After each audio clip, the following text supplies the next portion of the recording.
Channel 1, Channel 2,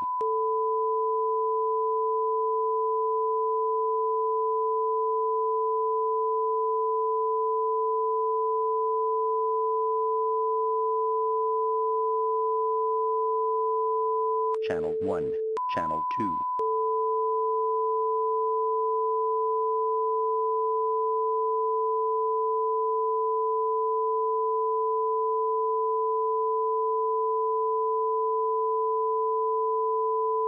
Channel 1, Channel 2,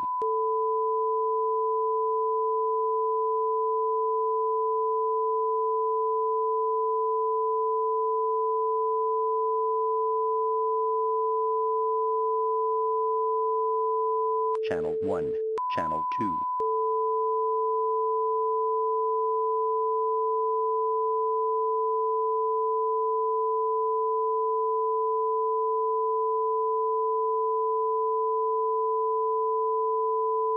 Channel 1, Channel 2,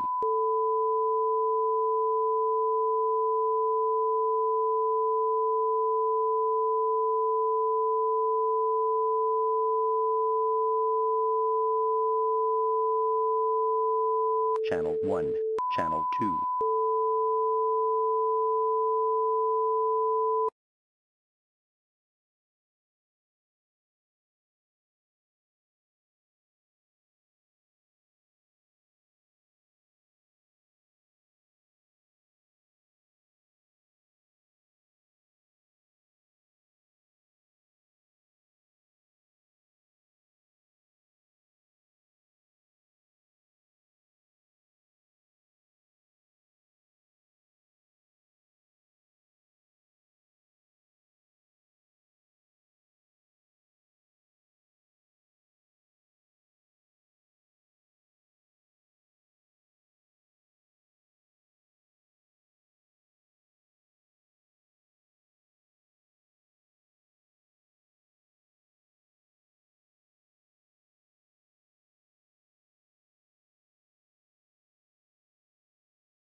Coming up on Star City's 2018 election coverage.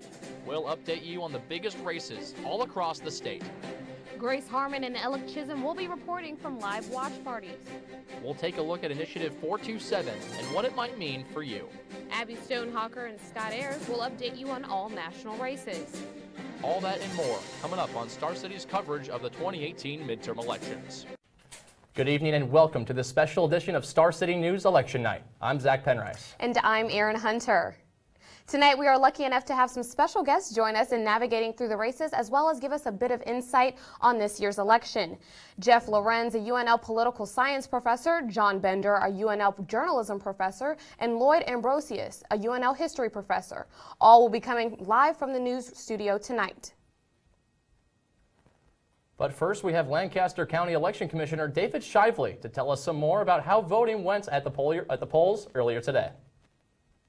Well, from words we've gotten from our poll workers at about 50 or so of our polling sites called in at 9 o'clock with their numbers, it seems like polling's a little bit on the heavier side, which we did anticipate. Seeing what we saw with our early voting, we had over 33,000 requests, almost 35,000 requests for early voting ballots, which well exceeds what we had in 2014, the last midterm election that we had. So we're really thinking that turnout's going to be probably even above our projections of what I projected of 55% here in Lancaster County. Well, tonight's election is one of the largest midterms in the country's history. Nationally, we may have a changing of the guard in Congress as well as the Senate. Now that the polls have closed, we will find out how people voted over the next few hours. And here in the state of Nebraska, it's expected to be a big night for Republicans as Congressman Jeff Fortenberry, Don Bacon, and Adrian Smith seek re-election. We'll also be keeping a close eye on tonight's governor's race between the incumbent, Pete Ricketts, and his challenger, Bob Christ. We have Grace Harmon standing by the Republican Watch Party in Omaha tonight. Grace, a big night for the Republican Party across the state with a few races that should be hotly contested.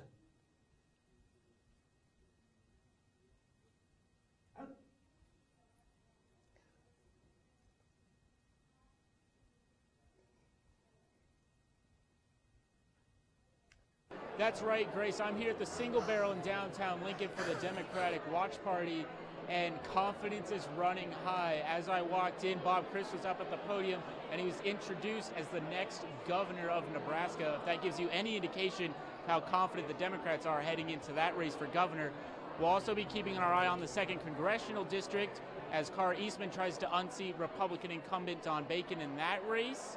Jane Raybould, also a Democrat, tries to take the U.S. Senate seat away from Deb Fischer. We'll be keeping an eye on those local races all night, but right now I'll send it to our national team of Abby Stonehocker and Scott Ayers. In the Senate, we are looking at the race in Texas between Republican Ted Cruz and Democrat Beto O'Rourke. In Arizona, we'll be following the tightly contested Senate race of Democrat Kirsten Sinema and Republican Martha McSally. And the final Senate race we are covering is in Missouri as Democrat Claire McCaskill fights for her political life against Republican Josh Hawley. We are also looking at races in the House, the 10th Congressional District in California. The fight is on between Democrat Josh Harder and Republican Jeff Denham. Then we'll take a look at the 6th Congressional District in Colorado between Democrat Jason Crow and Republican Mike Kaufman. The final race we'll look at is not a congressional race, but a governor race. Democrat Andrew Gillum and Republican Ron DeSantis will fight for the governor's seat of Florida. After only a 36.7% voter turnout in 2014, reports suggest that this midterm could reach its highest turnout, around 47% since 1970. The question now is, how educated are people about the candidates they are voting for? Political science professor Jeff Lorenz doesn't think that voters can be too uneducated when it comes to elections, so long as they know what their beliefs are and how they translate into political positions. And we've also been running a texting program to text voters a link to their voter guide so that they have it on their phone and they can take it to the polls with them. Absentee ballots have been a large factor in this midterm election so far. This is when you can vote from home prior to the election, which allows you to study up some more on the candidates in your state and also focus on the local positions. Who's going to be on the ballot, what's important on the ballot, what's the truth from, the lies going out. And really there is no easy answer to any of that stuff. For anyone who wants to be an educated voter, you're just going to have to do the hard work yourself and go out there and try and figure out what is a good resource. Civic Nebraska, of course, I'm going to say we have some excellent guides out there. Political science professor Jeff Lorenz doesn't think that voters can be too uneducated when it comes to elections, so long as they know what their beliefs are and how they translate into political positions. So as long as people are paying a modicum of attention and kind of understand how their personal priorities and preferences are sort of reflected within the political system, they can make pretty good decisions, at least when it comes to elections. Reporting for Star City News, I'm Amanda Acevedo. At the end of the interview. Yes, of course. Now, what is shaping up in this 2018 midterm election? Well, we often think of midterm elections as being maybe less intense or less important to a lot of people, but early turnout suggests just from early voting across the country, we've already had turnout almost dwarfing what was entirely done in 2014. So this is looking to be a pretty intense election. The stakes are very, very high for the second half of Trump's first term. Awesome. Well, I'm excited to sit down with you a little more throughout the show.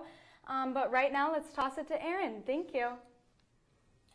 Well, Democrats are looking to take over the House this election year, but if history repeats itself, it may be a difficult task. In the last 3 midterm elections, Democrats have underperformed at the polls. Our Jessica Chamberlain has more. One of the big things that's going to drive whatever the result is turnout. Midterm elections, you generally have lower turnout than in a presidential year. This is generally the case for the Democrat Party. According to the National Election Pool exit poll, Democrats have underperformed by 2 points on average in the previous midterm elections. Often we'll see midterms as less important than national elections, and so that could help partially explain why Democratic voters tend to turn out in lesser numbers during those off-year elections. But more specifically, we are seeing a few key groups lacking in turnout numbers on Election Day. The youth population aged 18 to 29 is among them. We've never really seen a problem with that generation registering to vote, where the issue really comes in if they actually get out and vote. The young population averages about a 12% turnout in midterms, which could hurt the Democrat Party, as many young voters tend to vote blue. A lot of younger voters feel like even if they voted and even if their vote mattered for who won wouldn't matter for what really got done or didn't get done. That gridlock would still persist. Here in Nebraska, we've seen a record number of early voters so far, which could be a good sign for midterm turnout. We certainly aren't going to be at the numbers we are for a presidential election, but for a midterm election, I think we probably will see in Lancaster County a record number of people actually casting ballots in this election. Both parties have shown great enthusiasm around getting out and voting, so it's possible we'll see a change in the turnout trend this midterm cycle. For Star City News, I'm Jessica Chamberlain reporting. Thanks, Jessica. Well, as promised, we do have a special guest here tonight, a journalism professor right here from the University of Nebraska. Welcome, Mr. John Bender. Thank you. Let's jump right in, talking about how voter turnout is going to be this year. We know that Nebraska is a red state, usually, and Nebraska is currently Republican. How are we going to see Democrats across the country if they do take over? How will that affect voter turnout, and how do you think the election is going to go tonight? From everything I've heard, it sounds as though we're going to have a higher than ordinary turnout for a midterm election, close to, if not even surpassing, maybe what we had in 2016 for the presidential election. It does look as though there's greater participation from young people and from minorities. Perhaps not as much as we'd like to see, but at least some increase in those blocks. Great, awesome. All right, well, we'll have more from Mr. Bender later on in the show, but stay tuned. We are going to throw it to Grace, who is in Omaha at the Republican Watch Party.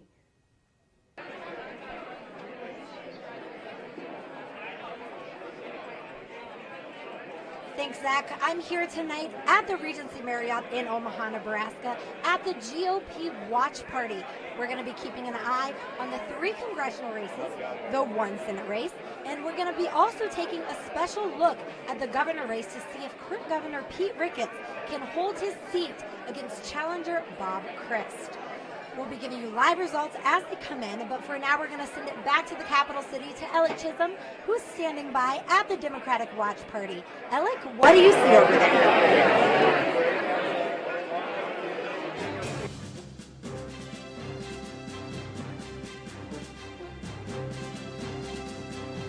Live from the College of Journalism and Mass Communications in Anderson Hall, it's 2018 election coverage on Star City News.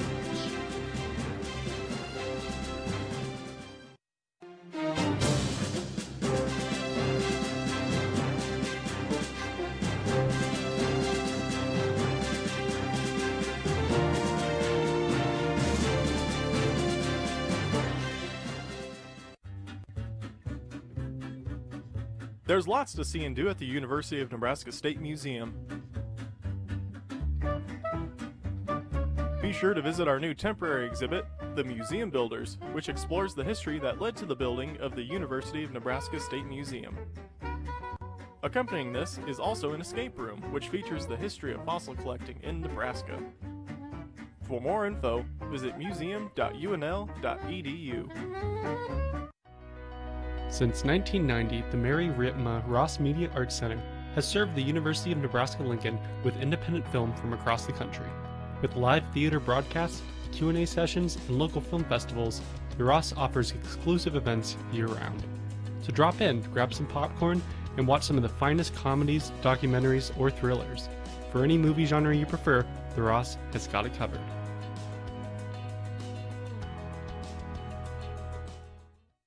At the Nebraska History Museum, there's over 12,000 years of history under one roof. Learn about Nebraska before it came a state, what it was like to live in Nebraska during the early years of statehood, and even see unique artifacts only on display at the Nebraska History Museum. The Nebraska History Museum is open until 5:30 Monday through Saturday and is free for everyone. With ever-rotating exhibits, you'll never run out of history to learn.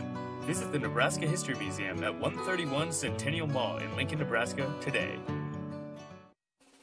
As part of their Simple Living campaign, Sustain UNL wants to teach you to make your own compost for gardening.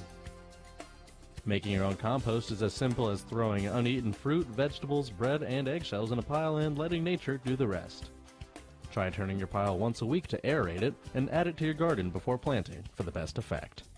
To learn more about living simply, visit Sustain UNL's Facebook page. Sustain UNL, creating a sustainable world through activism, education, and service engagement. Welcome back to Star City's midterm election coverage. I'm Erin Hunter. And I'm Zach Penrice. Many are expecting it to be a big night for Nebraska Republicans. Star City's Grace Harmon is standing by at the Republican Watch Party in Omaha. Grace? We're on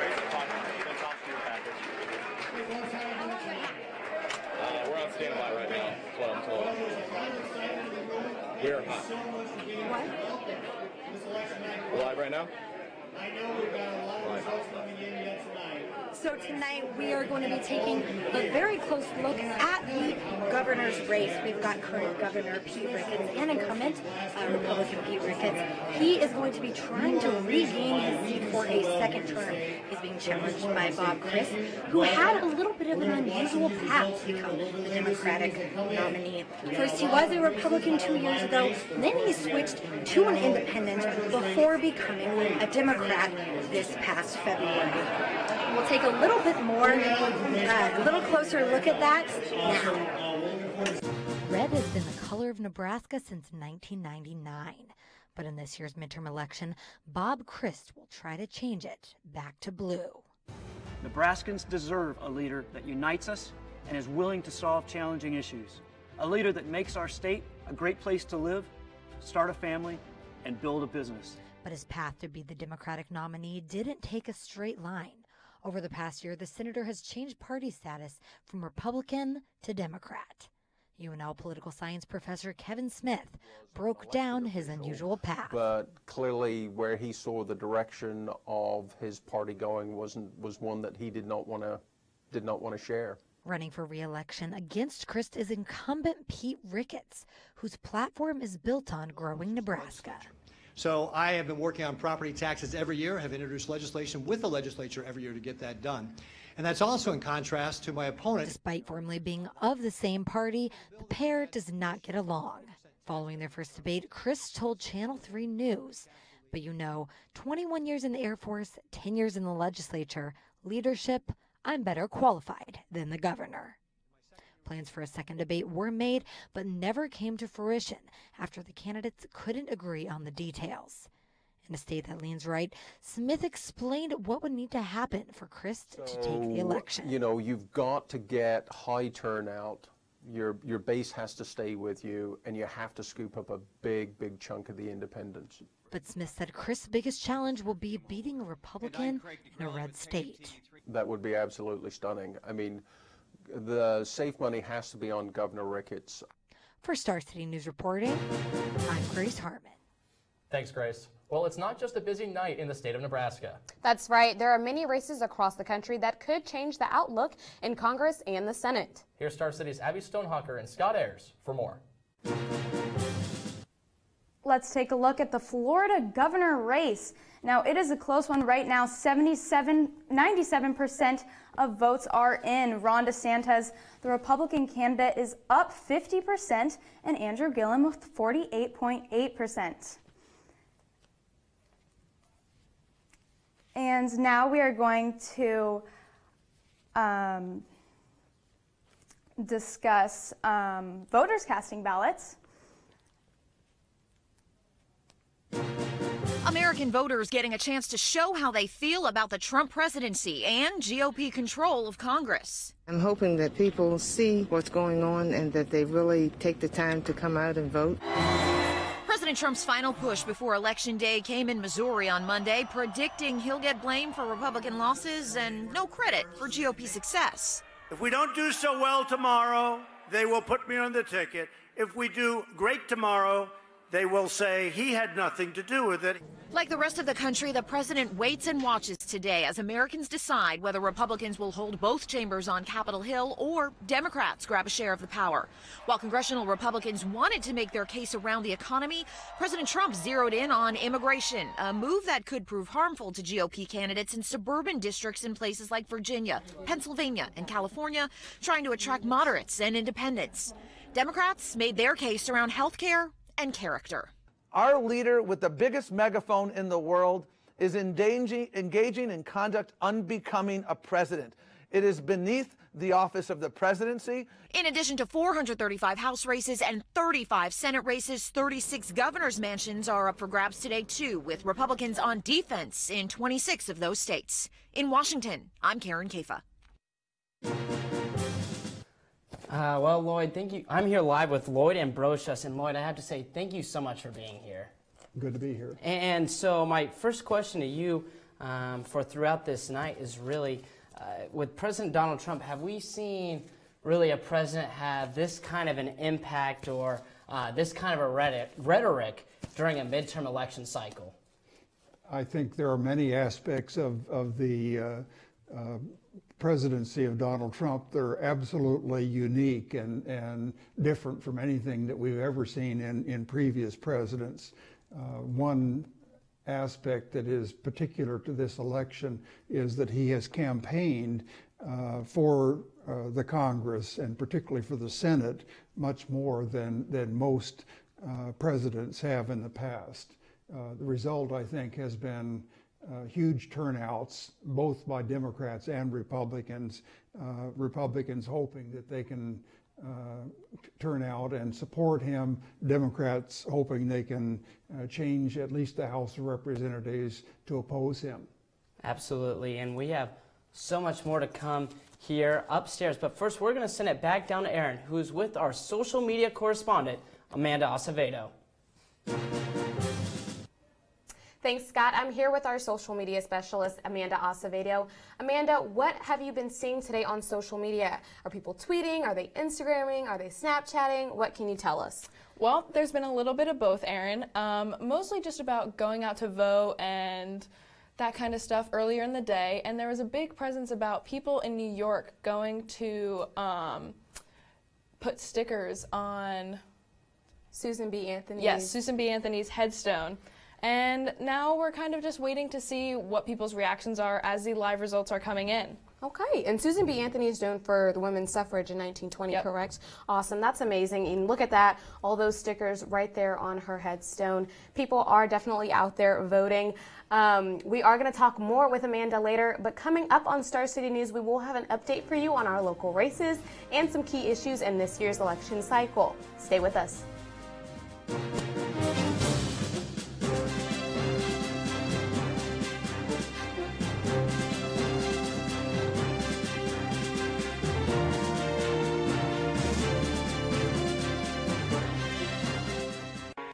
If you're feeling hopeless, depressed, or suicidal, you're not alone. If you think that your life isn't worth living, then you need a second opinion. Local trained counselors right here in Lincoln are here for you.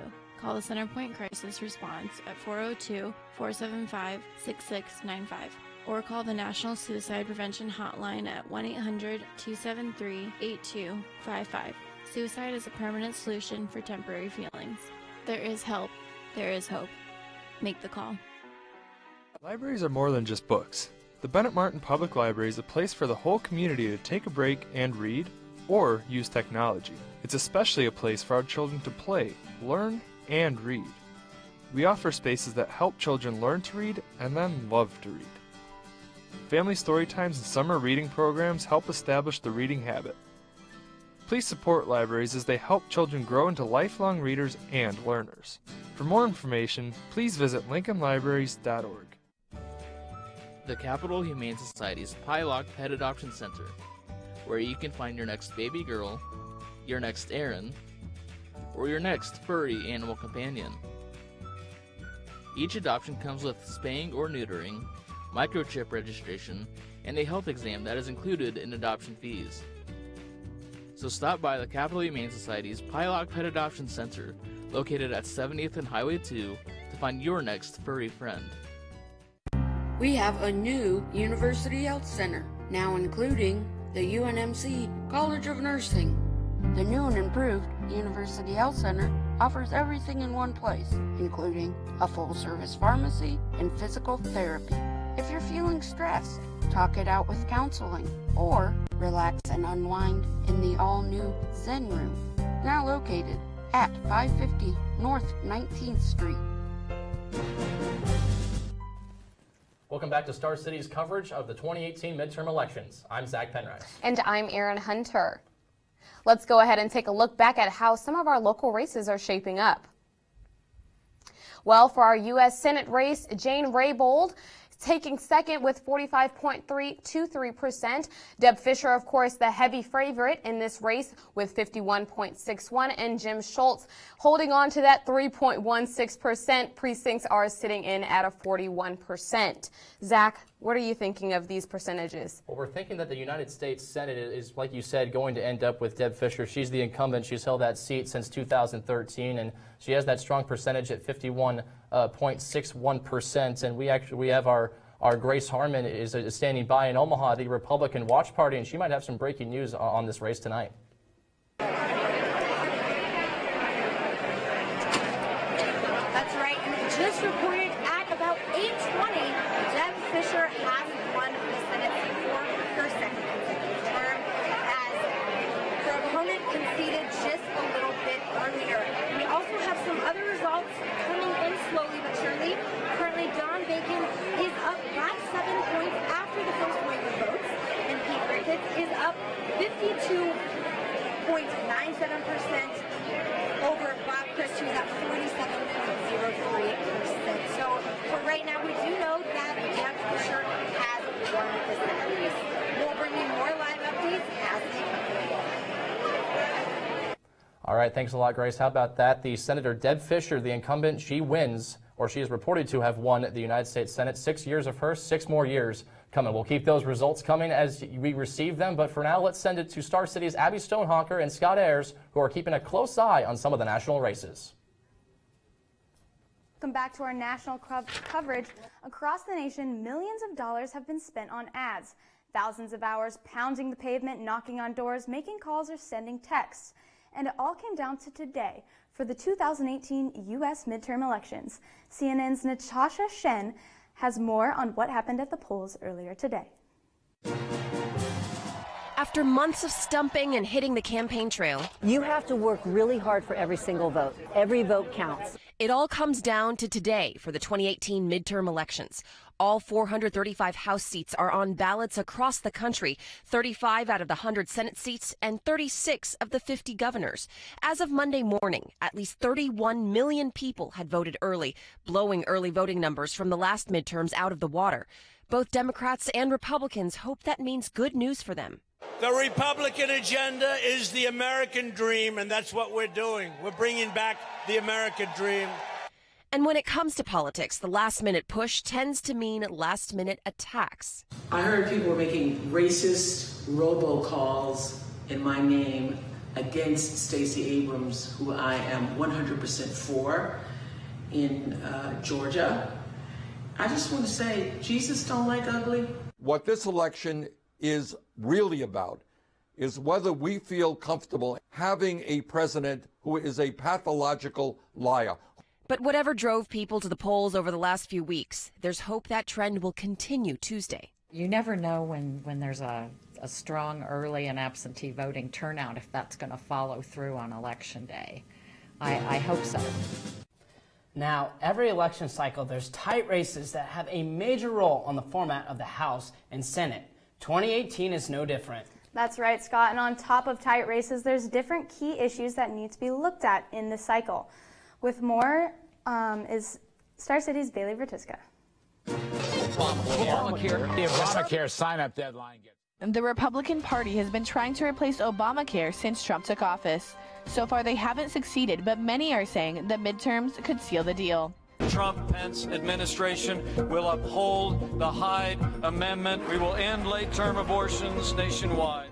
Brett Kavanaugh's recent confirmation as a Supreme Court justice has abortion supporters worried about what the court's new conservative majority means for them. There's talk of overturning Roe v. Wade, and if that happens, voters in Alabama, West Virginia, and Oregon will decide on a legislation with potential to be highly restrictive on abortion rights. Thousands of migrants from Central America trying to make their way through Mexico and head toward the U.S. Republicans are saying before we legalize immigrants, our #1 priority should be national security by protecting our borders. Democratic nominees disagree, and many have talked of clear paths to citizenship and a plan to abolish ICE. Republicans currently control both chambers of Congress, but Democrats are hoping to take back the House. The opinions of candidates on hot-button issues like these could make all the difference. Reporting for Star City News, I'm Bailey Vertiska. These 6 states will be the main focal point for our national election coverage. With coverage in 3 Senate races in the states of Arizona, Texas, and Missouri that have been seen as some of the closest and most interesting. On top of that, we have 2 House races in Colorado and California, and we have coverage of a governor race in Florida.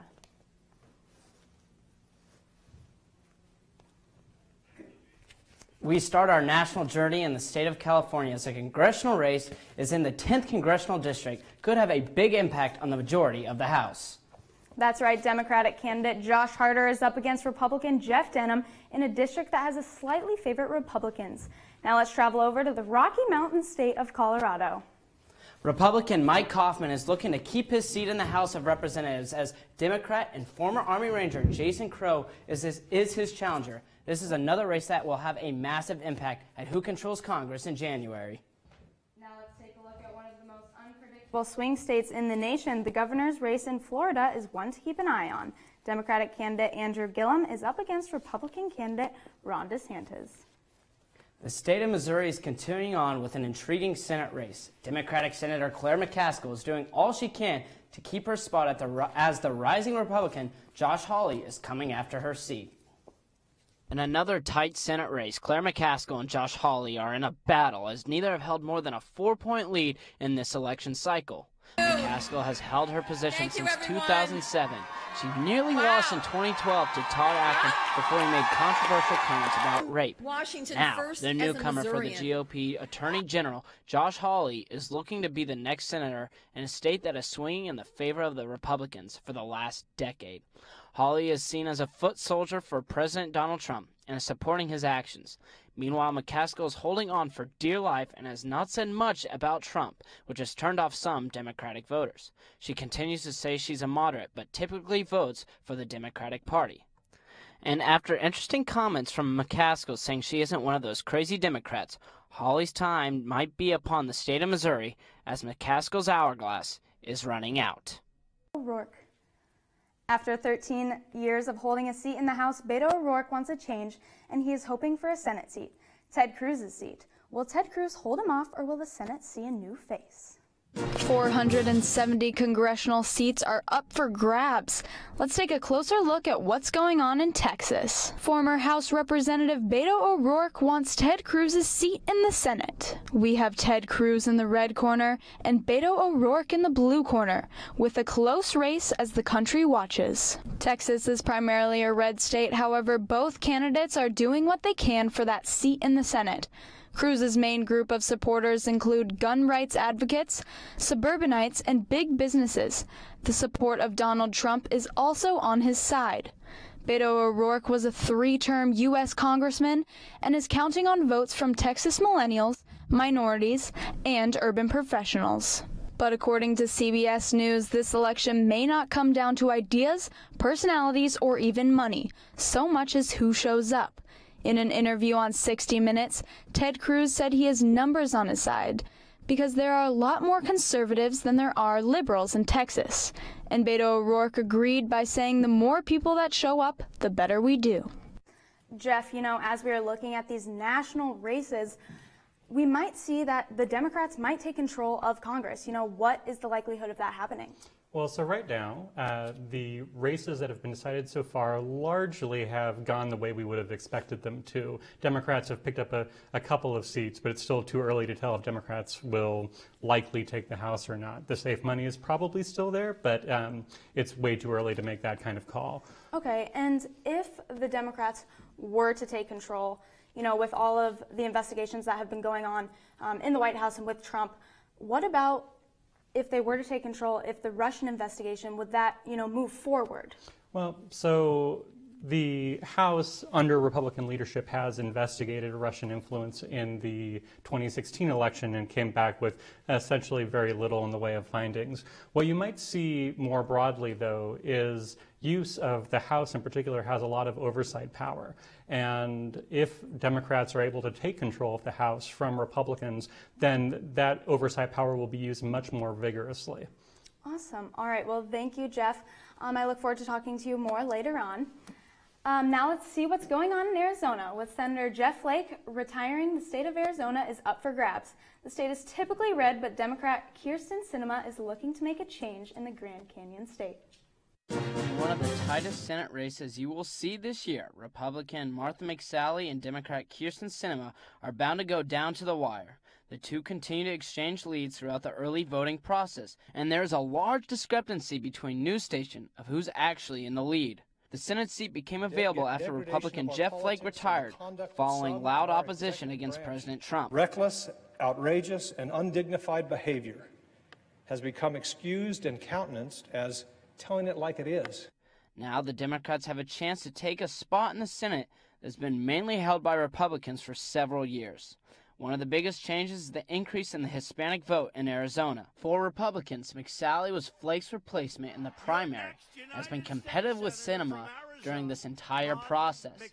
The state still leans in favor of Republicans, so the outcome should be interesting. Now we will see tonight who will pull through in this neck-and-neck race. The Senate races in Arizona and Missouri have huge implications on the outcome of who might control the Senate. We have much more to come here on Star City News.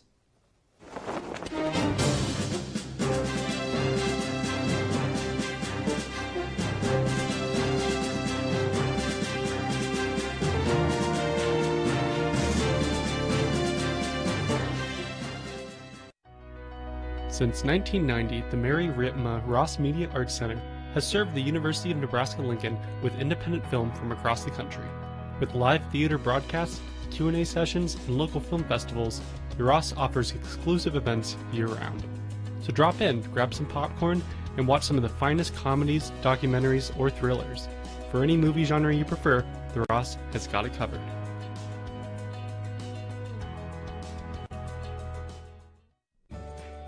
The Capital Humane Society's Pylock Pet Adoption Center, where you can find your next baby girl, your next Aaron, or your next furry animal companion.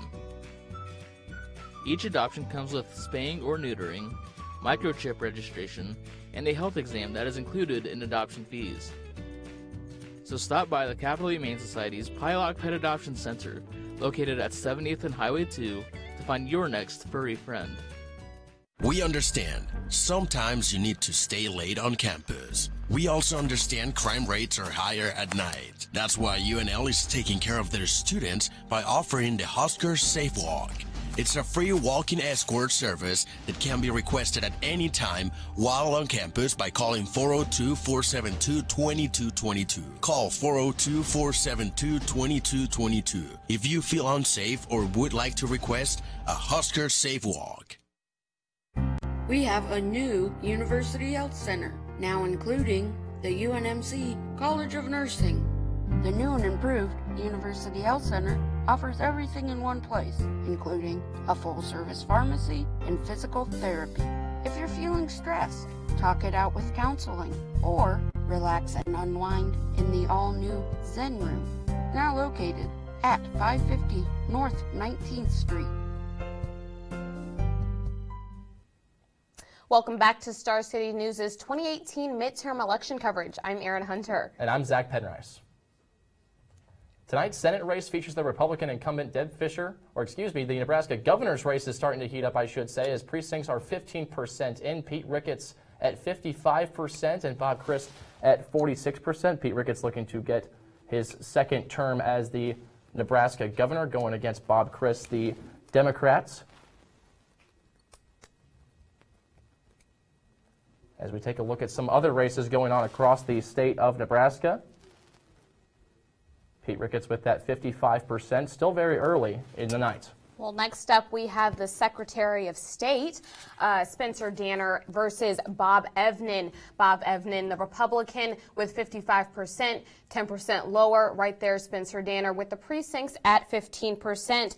John Gale, obviously our 26th Secretary of State, will be stepping down from his place in office after serving a total of 18 years. Both of these men right here looking to be the 27th Nebraska Secretary of State.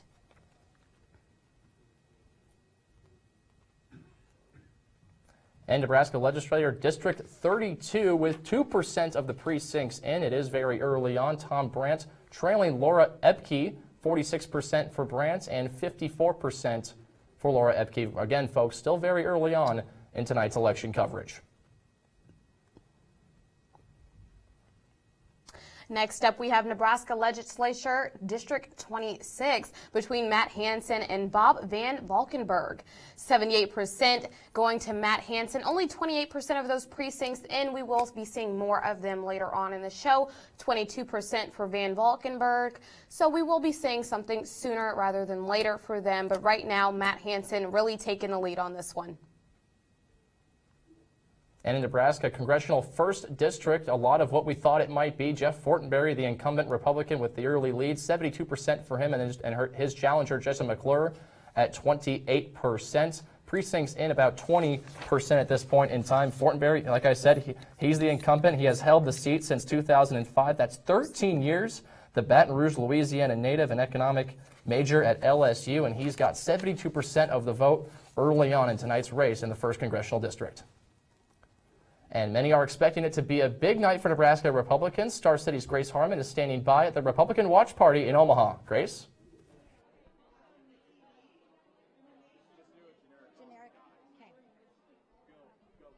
Thanks, guys. I'm here once again at the Regency Marriott in Omaha, Nebraska at the GOP Watch Party, and results are starting to pile in. Even though it is early tonight, you can hear the cheers behind me. We are getting some results. For instance, Don Bacon is leading Cara Eastman 54% to 46%. So as you can imagine, people at the GOP watch party are very excited. And as we earlier reported last time you were with me, Deb Fischer has won the Senate seat with 53% of the vote over her opponent Jane Raybould with 43.8% of the vote. Now, Libertarian Jim Schultz had 3.2% of the vote as well. Now, I have to give you also an update on the governor race. Pete Ricketts is leading Bob Christ with 54.6% of the vote. However, there is still a lot of evening left, so we'll give you live updates as the night progresses. Back to you guys in Lincoln. All right, well, thanks, Grace. We do have Alec Chisholm at the Democratic Watch Party. A host challengers are trying to make a dent into the Republicans' hold in several offices in the state. Alec Chisholm, how are you doing out there? I know you're speaking with Spencer Danner right now. Give us a little bit more of insight. I'm here with Mr. Spencer Danner. He's running for Secretary of State tonight. Just got off the podium here at the Democratic Watch Party. Mr. Spencer, thank you so much for taking the time. Thank you so much for having me. Can you just describe the general vibe here tonight, how confident the Democrats are feeling heading into tonight? It is extremely energizing. I ran my entire campaign to actually focus on energizing Nebraska. And you can tell from the individuals we have here tonight that we're extremely energized. You see what's going on around across the country. Like, it's not just across the country, it is happening here in Nebraska. We talk about a blue wave, we talk about a blue tsunami, it is happening here, and I'm happy to be a part of it. Awesome. And, you know, we talk a lot about, you know, the Democrats and this blue wave that you just mentioned, but historically, Nebraska has been a conservative state. How do you guys flip that script tonight and make that blue wave come to Nebraska? I think the important thing is to make sure that we're actually being inclusive in our democracy. We can't just focus on Democrats. We have to understand that there are Republicans, there are independents, and there are libertarians that are all part of Nebraska's values. We have to make sure that as Democrats that we embrace everyone. That is extremely important. If we're not able to do that, then not only will we not win in 18, we won't win in 2020. We have to embrace everybody and have an inclusive democracy, and that's what I'm about. And one final question for you. If you do end up winning Secretary of State tonight, what's your first order of business? Well, my first order of business, and I want to lower my voice a little bit because we have a speaker up there. I want to make sure that we are actually reaching out to all 93 counties, our city clerks, our election commissioners. We have to make sure that we have a partnership. We have to make sure that everyone is working together. That is important. We have to make sure that our Secretary of State office understands their responsibility and understands what we're going to do moving forward. We have to bridge those relationships. We are all partners. It's not Lincoln telling everyone what to do. It is actually us all working together. That's going to be my primary focus when I first get in office. Awesome. Well, Mr. Danner, thank you so much for taking the time to talk to me. I really appreciate it. Good luck tonight. Thank you so much. All right. Back over to you guys at the desk. Well, this year's 2018 midterm election has become the most expensive in history. Earlier this week, I spoke with experts to find out why. Super PACs, special interests, nonprofits, and other participating groups have played a huge role in money flow this midterm election. With so much help from big companies and organizations, voters want to know, are these donations corrupting this nation's democracy? I spoke with a political science professor who says individuals and companies who can afford it now have a bigger impact on elections. In the pre-Citizens United status quo, the parties exerted a lot of power and had a lot of control over campaign finance. And under Citizens United, that is very much mitigated. The excess money flow stemming from Citizens United versus the Federal Election Commission, a Supreme Court case that ruled political spending as a form of protected speech under the First Amendment, making it easy for unions and corporations to pour unlimited amounts of money into candidates. An estimated total spending by candidates, political parties, and other participating groups is projected to push the $5.2 billion range. Much of this money coming from the wealthiest donors targeting the most competitive races. With so much money being invested into candidates, we will soon see if it produces success at the polls. For Star City News, I'm Erin Hunter. The question is, with all this money being funneled into campaigns, is there a problem? And if so, what can we do to fix it? Here's Matt Jensen with more. Big money involved in campaigns. It is one thing all Americans from both sides of the political spectrum can agree on. They want less of it. According to the Pew Research Center, 77% of Americans think there should be limits on the amount of money individuals and groups can give to campaigns. But is there actually a problem? I think there is a problem, and I think that we do need to do something to limit the amount of money that's going into political campaigns. So, if there really is a problem, what can we do to fix it? The Pew Research Center says about 65% of U.S. citizens think a new campaign finance law, or laws, could be written and would be effective in reducing the role of money in politics. University of Nebraska-Lincoln political science professor Jeff Lorenz says it depends on what exactly you think the problem is. So if the problem is just that there's too much money involved in federal elections, and that's as far as the problem goes, then you could set all kinds of ceilings on different types of spending. Lorenz says any other problems like the inability for the average Joe to run against wealthy people or incumbent officials would require more changes than just money caps. In order for this to happen, Bender says there are mainly two options: constitutional amendments or a change of the Supreme Court's mind. I think one thing would be if the Supreme Court simply adopted a little bit different view as to what constitutes a compelling governmental interest. Campaign finance reform isn't going to happen overnight and will ultimately be left up to the citizens of the United States to call for change by starting a national petition, holding rallies, calling out their politicians, and in any way promoting Congress to change their ways. For Star City News, I'm Matt Jensen reporting.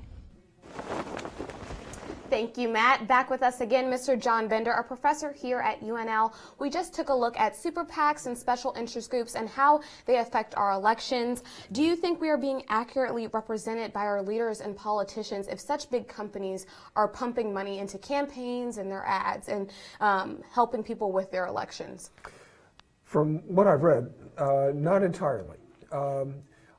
Some political scientists have tracked the decisions that Congress has made, what bills they voted on and so forth, and measures they passed, and how that lines up with what general voters want and how it lines up with what elites want, mainly wealthy people. Right. And what they found is that in a lot of instances, what the wealthy want and what the rest of us want are pretty much the same thing, and so in those cases, there's not much of a problem.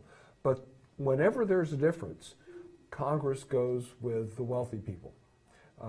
And so those are going to be a lot of instances where there are critical decisions to be made, but what's being done is not what the great mass of people want. Right. And how do you think Citizens United plays a part in that? Well, it plays a part. It's not the only thing, because I think this was been happening for a long time, but it plays a part in that it gives wealthy people much more clout, particularly given how expensive it is to run for office. If you have to buy all the television advertising and so forth. Those are not cheap. No, we're not cheap. And so that means that you have to have large infusions of cash, and wealthy donors are the best way to get that. Now, we are seeing that this midterm election 2018 is the most expensive in history. Mm-hmm. Do you think those big companies pumping that money in has to do with that? Oh, I'm sure it does. I'm sure that it has increased the amount of money being spent and the amount of money that it's going to take to run a successful campaign. Yes. Absolutely. Absolutely. Well, thank you. We will be seeing Professor Bender later on in the show. He'll be speaking with Zach. But until then, we are going to go ahead and get some more local updates on our races. Until then, we're going to keep this political train moving and throw it upstairs to Abby and Scott to see what's going on nationally. Jeff, let's talk about what's going on in the Texas Senate race. You just got an update. What did you see? Well, so we've had a few more of the precincts report in, and right now Beto O'Rourke is actually leading Ted Cruz by about 0.5 percentage point. It's still early in that race. There are many more precincts yet to report, but just the fact that we can say that a Democrat is beating a Republican, at least for the moment, in a Texas statewide race is, we'll say, pretty anomalous. That doesn't happen a whole lot. Exactly, because Texas is primarily a red state. That's true. Which leads me into my next question. The liberals in Texas, though, are very angry or motivated by, what Trump is doing. So do you think that could possibly get them to the polls Yeah, I would suspect that there are two things going on. Texas, like a lot of southern states, is involved in sort of an ongoing demographic change. Hispanic voters who are more likely to vote Democratic are increasingly prominent in Texas, but at the same time, to his credit, Beto O'Rourke has run a campaign that, given the underdog status it would have had for by any reasonable prediction, has managed to garner a lot of national attention. That has actually a few different effects. Even if Beto ends up not winning, the fact that that race has garnered so much attention does a couple of things. First, it means that resources from out of state, whether it's national Republican Party resources, are now going into a race that many people would never have predicted they would have had to, which means that they're not going to places that might be considered more of a toss-up.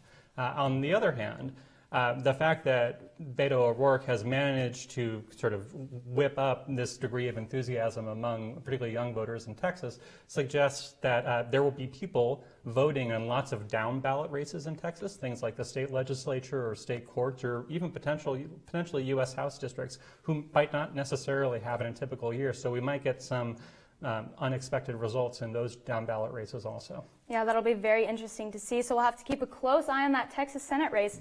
But for now, let's head back to Zach and Aaron and see what's going on in Nebraska. All right, well, we'll make sure to keep you updated on the latest results as they come in. Stick around. Star City's election coverage continues when we come back.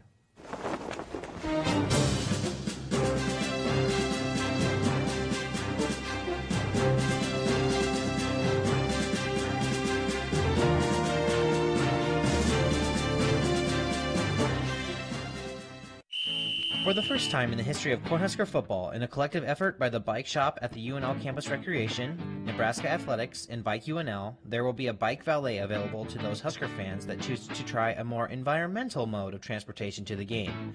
Located in the Cook Pavilion, just 1 block away from Memorial Stadium, the bike valet will open 2 hours before game time. Save some gas, ride your bike to the game. Visit bike.unl.edu/bikevalet for more information. Get your ice cream fix today from the UNL Dairy Store. The UNL Dairy Store features a great variety of flavors and options and has offered their delicious treats with the University of Nebraska-Lincoln since 1917. The store also features special happy hour prices Monday through Friday. Stop in at the UNL Dairy Store today and enjoy some delicious handmade ice cream. You owe it to yourself. Don't let the disability you face stop you from going to the places you need to go. Through the busing system of Lincoln StarTran, the handy van services are there to give you the transportation you need. Everybody has places they need to go within the city. Handy van will ensure that you are able to get there. For questions or to apply, search Lincoln Handy Van online or call 402-441-7871 today. Your destination awaits. Fast Forward, a variety show written and produced by broadcasting students at the University of Nebraska-Lincoln. We have many comedy sketches, some informative segments, and a couple opinion pieces. Check us out weeknights at 5:30 on LNK TV. Welcome back to Star City News. I'm Erin Hunter. And I'm Zach Penrice. And let's take a look at some of the results as they come in from around the state of Nebraska. Take a look at it right here. Initiative 427, that's Medicaid expansion. That's a controversial issue across the state tonight. A yes vote supports this initiative to require the state to provide Medicaid for persons under the age of 65 and with incomes equal to or below 138% of the federal poverty line. A no vote votes against this. The breakdown, the income equal to or below 138% of the federal poverty line amounts to an annual income of $16,700 for an individual and $34,600 for a household of 4. And this would affect about 90,000 Nebraskans who currently have no access to health insurance.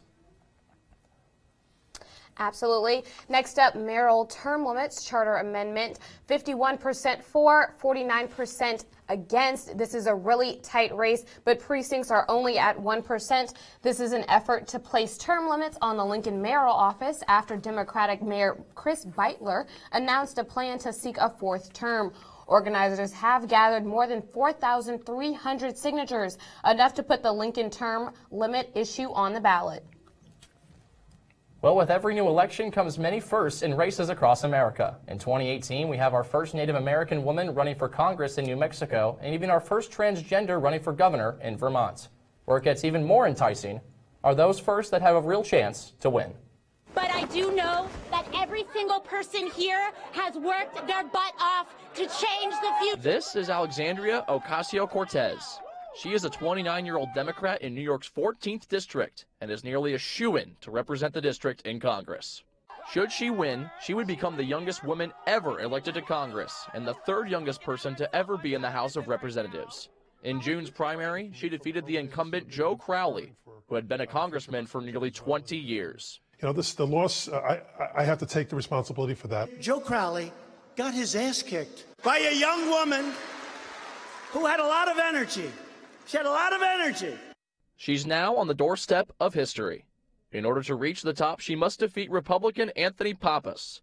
But in a traditionally blue district and with Ocasio-Cortez's relatable campaign, it'd be perhaps a bigger upset if she lost now than when she won the Democratic primary. Women like me aren't supposed to run for office.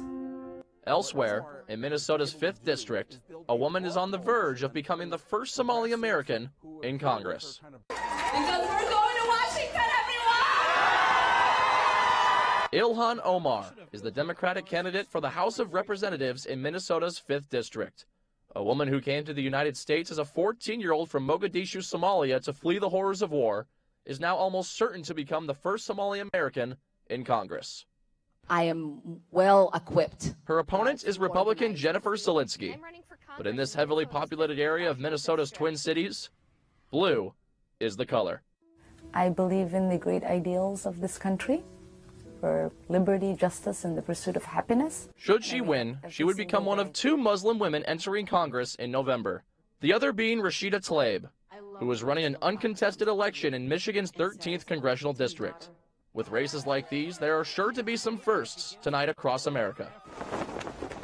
Now, these 2 races are far from the only ones going on that feature potential firsts. In Georgia, Democrat Stacey Abrams is trying to become the first ever black female governor. She currently is the first black female candidate to run, not just in Georgia's history, but in the history of the United States. And now rejoining the show is UNL professor John Bender. And Professor Bender, I have to ask you, we never used to see diversity like this in elections across America, but now it's becoming so common. And how would you say that the landscape has shifted over the last few decades?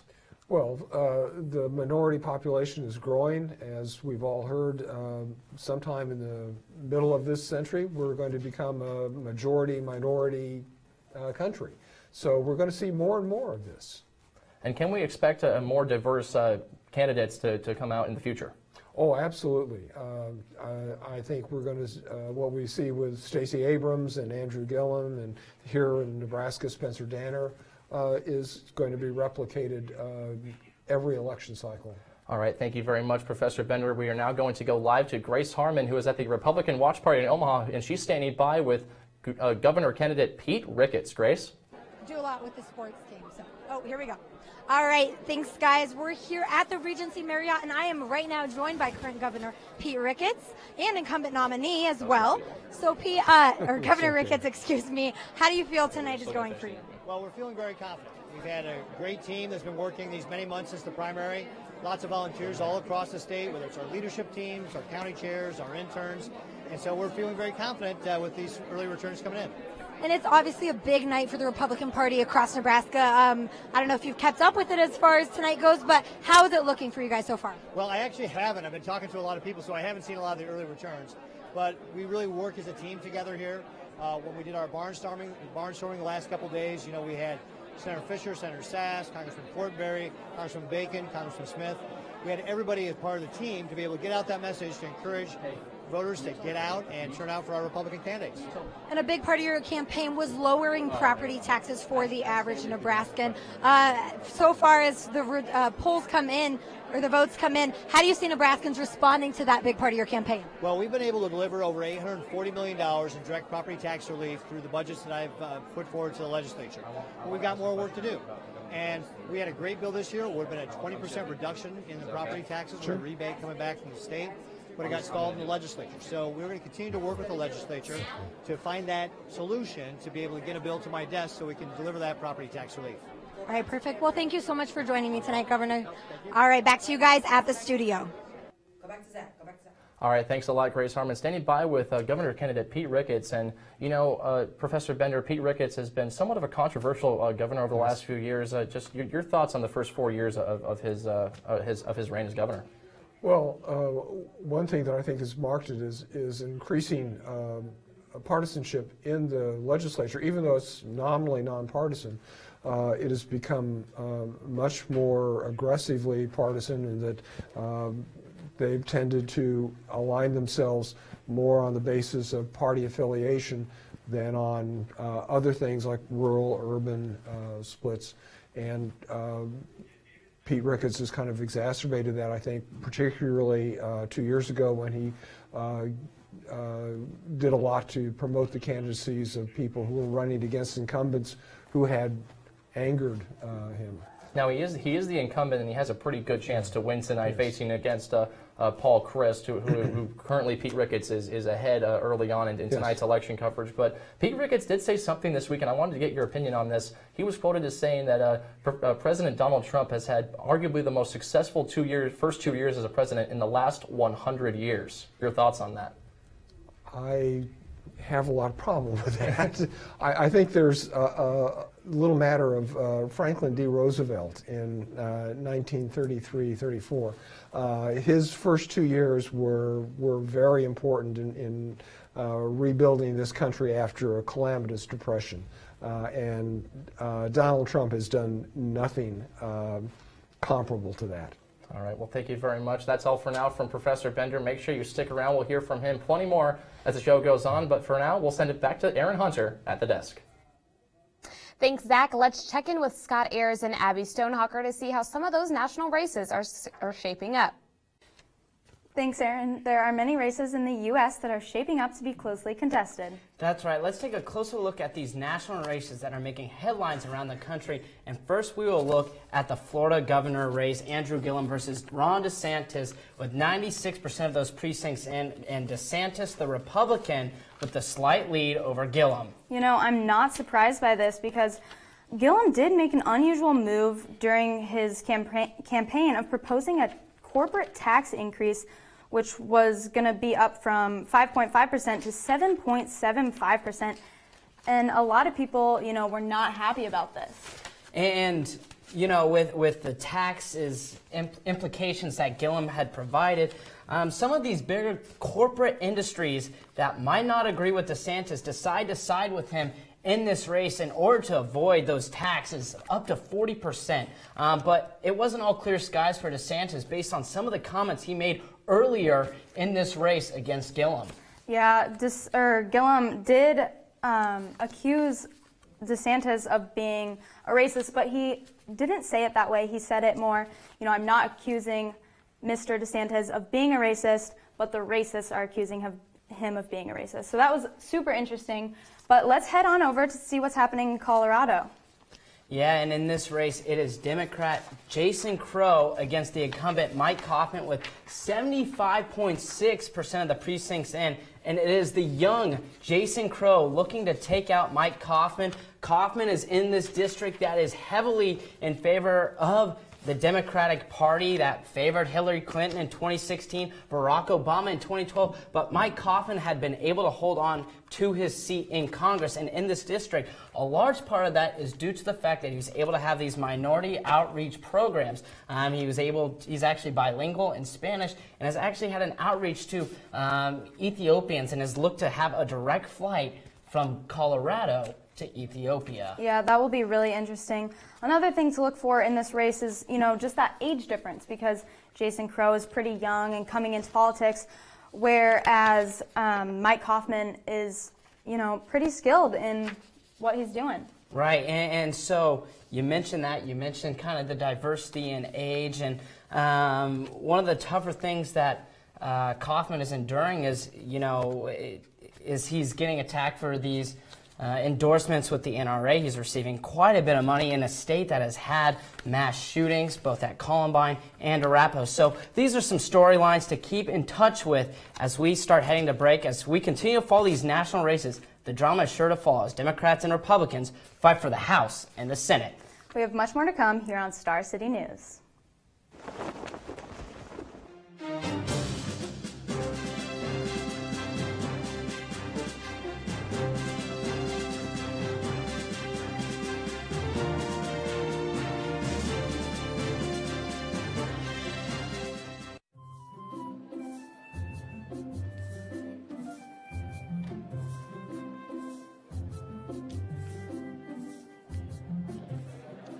First test is going to be awful. Shoot, I don't have a pencil. Just go to the bookstore.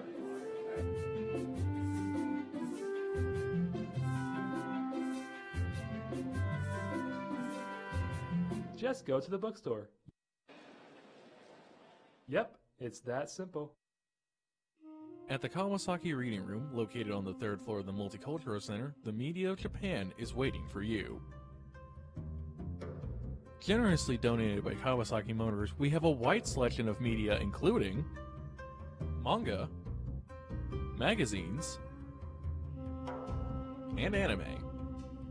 So visit us today at the McGoughlin Multicultural Center, the Kawasaki Reading Room, where the East meets Midwest.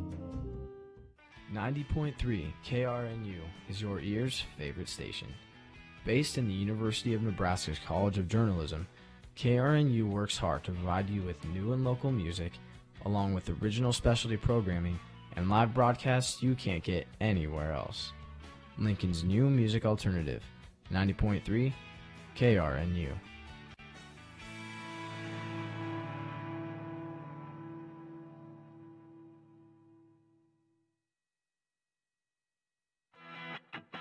The Nebraska Sports Council invites you to take part in a 6-week challenge that will motivate families to adopt healthier lifestyles. The Nebraska Sports Council and Clarity have helped Americans lose more than 280,000 pounds and log more than 3.5 million hours of activity. Go to livewellchallenge.com to register and take part in the Live Well Family Challenge. Join the effort today. Welcome back to Star City's coverage of the 2018 midterm elections. I'm Zach Penrice. And I'm Erin Hunter. We're going to go ahead and get a look at all of our local races and give you an update. Right now we are looking at Nebraska governor's race. Democrat Bob Christ, Republican Pete Ricketts. Republican Pete Ricketts obviously being the incumbent. 53% for him, Bob Christ 47%, and we're sitting at a 24% precinct. Current occupation for Bob Christ is Vice President of Operations for DYNA Tech Aviation. Obviously, if he gets this seat for governor, he will be focusing his attention on that. His focuses include education, tax reform, access to health care, and prison reform, while Mr. Ricketts over here is focused on lowering property tax, and as well as him being a controversial supporter of the death penalty, as well as the Keystone XL pipeline. We'll go ahead and see if we have any updates on those later, but right now, Mr. Pete Ricketts is in the lead. And in the United States Senate, as you take a look here, Jane Raybould behind Senator Deb Fischer at 52%, Raybould at 45%. And in this Senate race, Deb Fischer is the incumbent, as she has been one of the 2 Nebraska senators, along with Ben Sass, since 2013. She won 75% of the vote in the May 15th primary. Next closest was Todd Watson, not even a close race in May, and Jane Raybould won the primary herself with 63% of the vote over Chris Janacek, and is a current member of the Lincoln City Council representing District 3. But as you can see right now, with 31% of the precincts reporting, it's Deb Fischer with 52% of the popular vote. All right, well, we'll give you more updates on those later, but right now the topic of Medicaid has been on the forefront for everyone's minds. And this election, voters get the chance to decide on Medicaid expansion. Our own Braylee Gilbert has more. One of the issues that has been on the forefront of voters' minds is Medicaid, the joint federal and state health care program for low-income Americans. This election, Nebraskans get to vote on the 427 initiative, which would expand Medicaid. In Nebraska, Medicaid would cover adults who make less than 138% of the federal poverty line, which is about $17,000 for a single person and about $35,000 for a family of 4. The federal government would cover 90% of the cost, leaving Nebraska with the last 10% to cover, which is about $125 million in the first 3 years. Incumbent Governor Pete Ricketts opposes the expansion due to cost. The program itself will be moved away from the elderly and disabled and children that it's actually supposed to be focused on, and the states that have done it have gone vastly over their budgets, and that means that here in our state it's going to take away money from education, higher education, property tax relief, and roads. His opponent, Bob Christ, is for the expansion. It is not going to cost the state that much money, and it needs to be done. I supported the petition, and I will vote for it, and I will help enable it as governor. The organization Americans for Prosperity opposes the 427 initiative. I encourage you to vote no on ballot initiative 427. I reached out for an interview but never heard back. Molly McCleary is a deputy director of the Healthcare Access Program for the pro-Medicaid expansion nonprofit Nebraska Appleseed.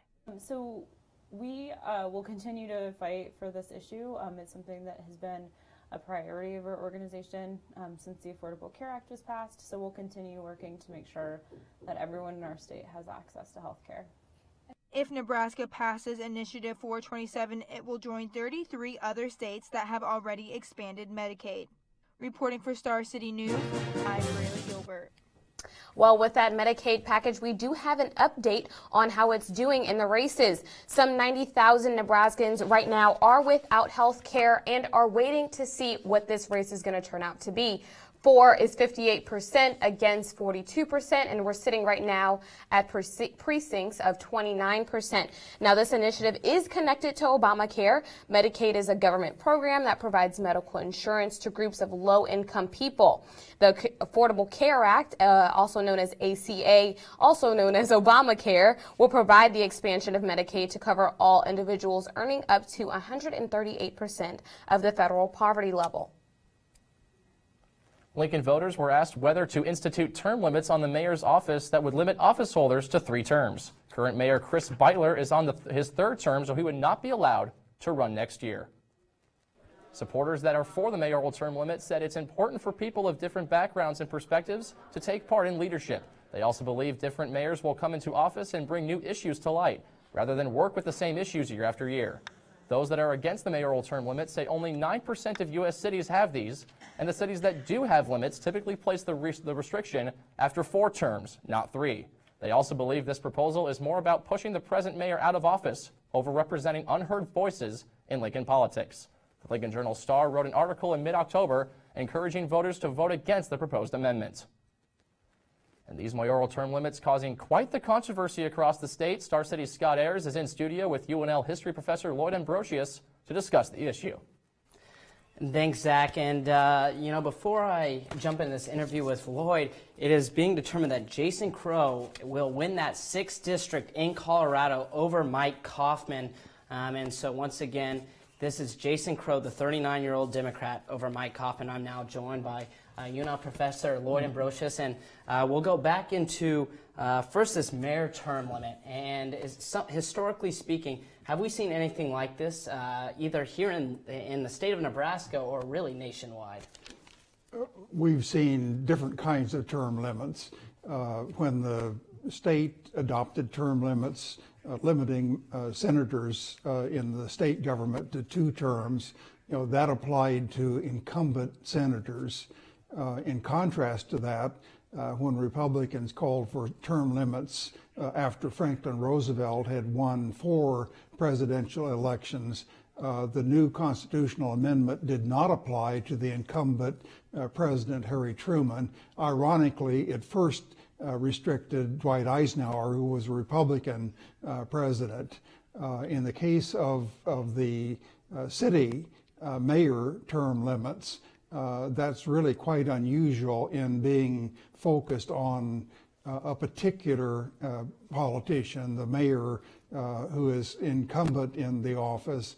I don't know of any other case where term limits have been applied to an incumbent with the aim of ousting one and only one particular politician. And, you know, in this sort of move or procedure, do you think this is something that will be successful here in Nebraska, this term limit that's being put into place or trying to be put into place as really Republicans are scrambling to make this a thing? Or do you see this as kind of an attempt that might fall flat? I'm not sure how it's going to turn out. I think there are some Republicans who think that that's not the appropriate way to remove the mayor from office, and so there may very well be some Republicans who oppose it along with Democrats who want to keep a Democratic mayor in office. I really don't know how this is going to turn out tonight. Yeah, and so we talk about mayor term limit, and now let's focus on Medicaid. Currently in Nebraska, more approval ratings as it comes in. I believe Aaron said 58%. Is this something that is surprising to see, as 90,000 Nebraskans are without health insurance? This is connected to Obamacare. Is, you know, for the state of Nebraska, is that surprising to see? I think Nebraska is very much like other states throughout the country. In 2010, soon after Obamacare or the American health reform was adopted, it was not terribly popular. It helped Republicans gain control of the Congress in 2010. Oddly enough, after Obama ceased to be president, after Donald Trump became president, and when the Republicans then had the potential of totally abolishing Obamacare, that's when it became increasingly popular. So that now one of the really odd things about elections throughout the country is that Republicans, even those who have strongly opposed Obamacare, are actually running saying that if they are elected, they will support Obamacare, and some of them even are going to the point of pretending that they always have supported Obamacare, particularly in terms of protecting people with pre-existing health conditions that might otherwise make them ineligible for health care and that prevented them from getting insurance prior to the adoption of the reform under President Obama. And, you know, you mentioned kind of that turn of the switch as soon as, you know, Trump kind of comes in, the popularity begins to rise. And I think you mentioned what you speak. Why do you think overall, do you think it's more of a realization, hey, you know, this health insurance is extremely beneficial, and, you know, is this a trend, as you mentioned, is that going to just continue to go on and on? I'm not quite sure what will happen. I suspect that it will be very difficult, even for Republicans, to abolish all aspects of Obamacare, although the top leadership in the Congress, in the Senate and House, say that that's exactly what they want to do if they have control of Congress after this midterm election. So I think we have to wait and see, you know, what will happen. You know, if the Democrats gain control of the House of Representatives, then I doubt that there will be any prospect for further abolition of Obamacare. Absolutely. Well, we will be talking with Lloyd further on in the show. Still more to come on Star City News.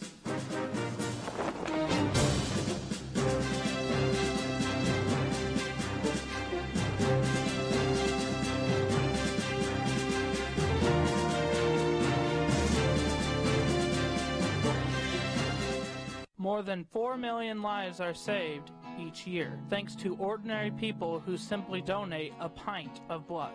One simple donation can save up to 3 lives. The friendly staff of the Nebraska Community Blood Bank are there with everything needed to help you be that hero. Saving lives is just an appointment away. Call 402-486-9414 to set up your appointment today. Be the hero. School's back, and that means projects are due. UNL Printing and Copy Services can help you find exactly what you're looking for right on campus. Some services include business card and poster printing and dissertation binding. Printing Services has a number of promotional products to choose from. Stop by the showroom to check out our wide variety of items. Make sure to drop in on Wednesdays and Thursdays for our 2-cent coffee special. Our Y Street location offers free parking. Copy Services also has locations in both East and City Campus Unions. For more information, visit our website and like us on Facebook. This year marks the 50th anniversary of the Sheldon Art Museum being open here in Lincoln, Nebraska. The Sheldon Art Museum is open 10 to 8 Tuesdays, 10 to 5 Wednesday through Saturday, and 12 to 5 on Sundays. Entrance is free to the public. Be sure to come see all of the works here at the Sheldon Art Museum. The University of Nebraska-Lincoln Writing Center is here to help all UNL students with all of their writing needs. Located on UNL's city campus at Andrews Hall, there are plenty of people and other resources there to help.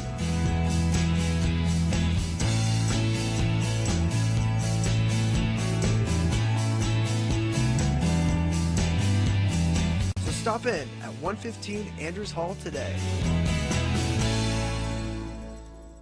Well, welcome back to Star City News. I'm Erin Hunter. And I'm Zach Penrice. Let's take a look at some of those results around the state of Nebraska as they continue to come into us. As you take a look at Nebraska's 2nd Congressional District at this point in time with 100% of the precincts in, it looks like it's going to be a second term for Don Bacon. 52% of the vote for him, 47% going to Kara Eastman. We knew it would be close. This could be the tightest race of the night. We knew that coming into it.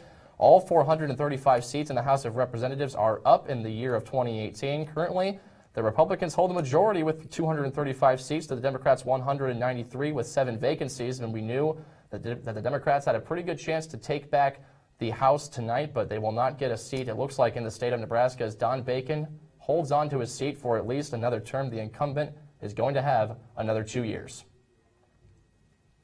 Well, as these results continue to pile in, there are some results that we already have. Lincoln Public Schools held their own student elections last week, and the results were very interesting. We talked a lot about mayoral term limits. Well, the kids voted in favor of this, meaning current Lincoln Mayor Chris Beitler is out, and future mayors could only serve 3 terms. For Initiative 427, the young voters said that Medicaid be expanded to cover an additional 90,000 Nebraskans.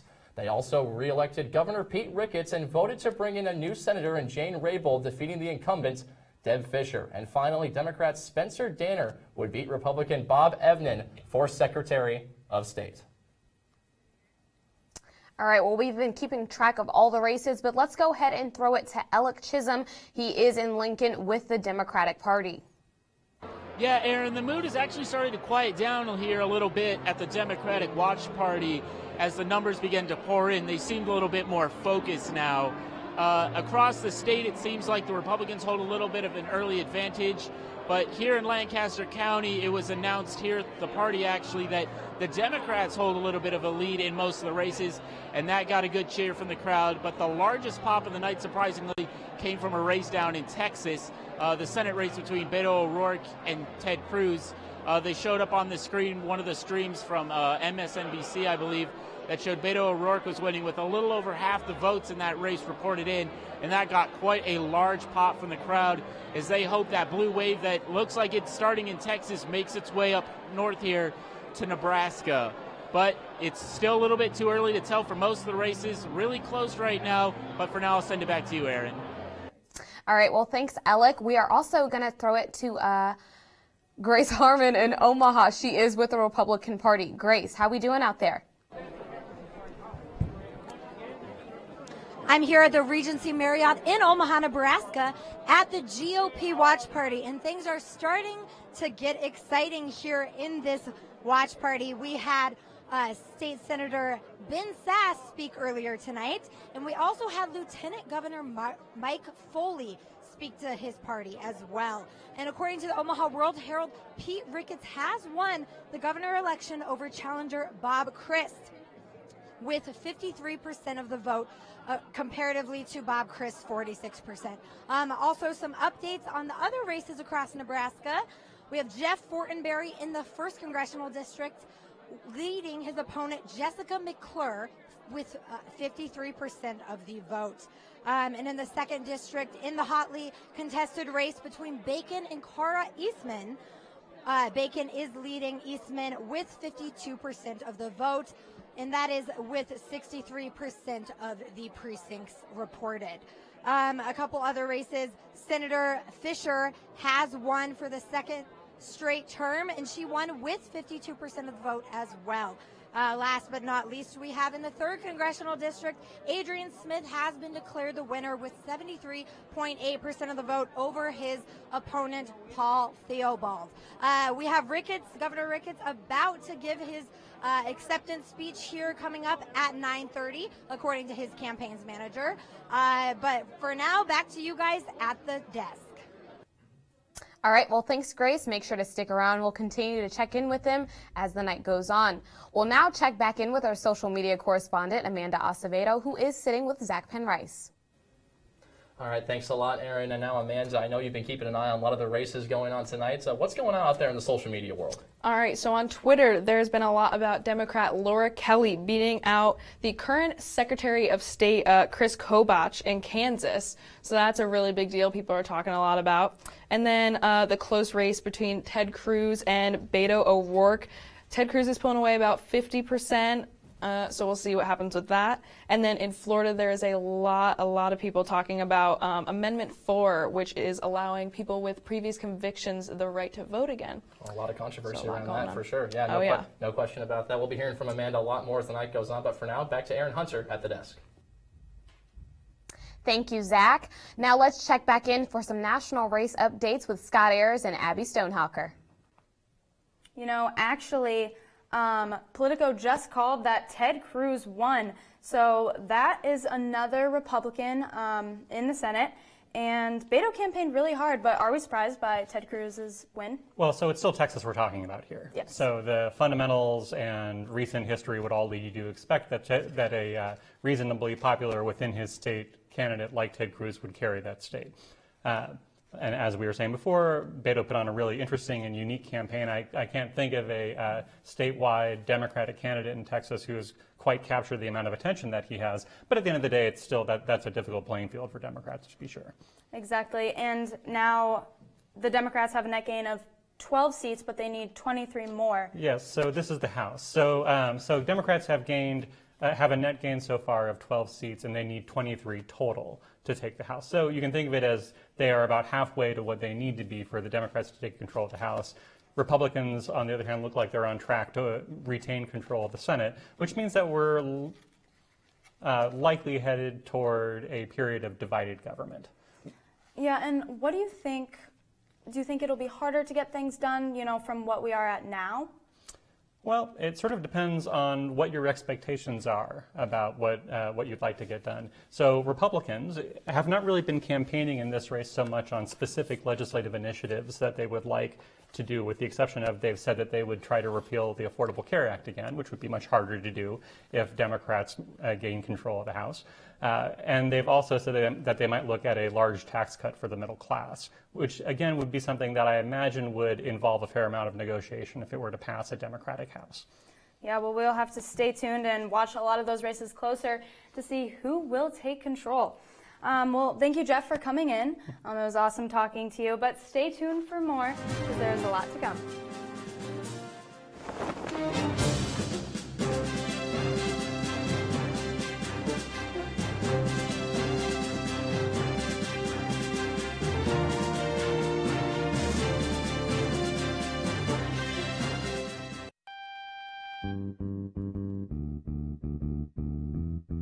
Fast Forward, a variety show written and produced by broadcasting students at the University of Nebraska-Lincoln. We have many comedy sketches, some informative segments, and a couple opinion pieces. Check us out weeknights at 5:30 on LNK TV.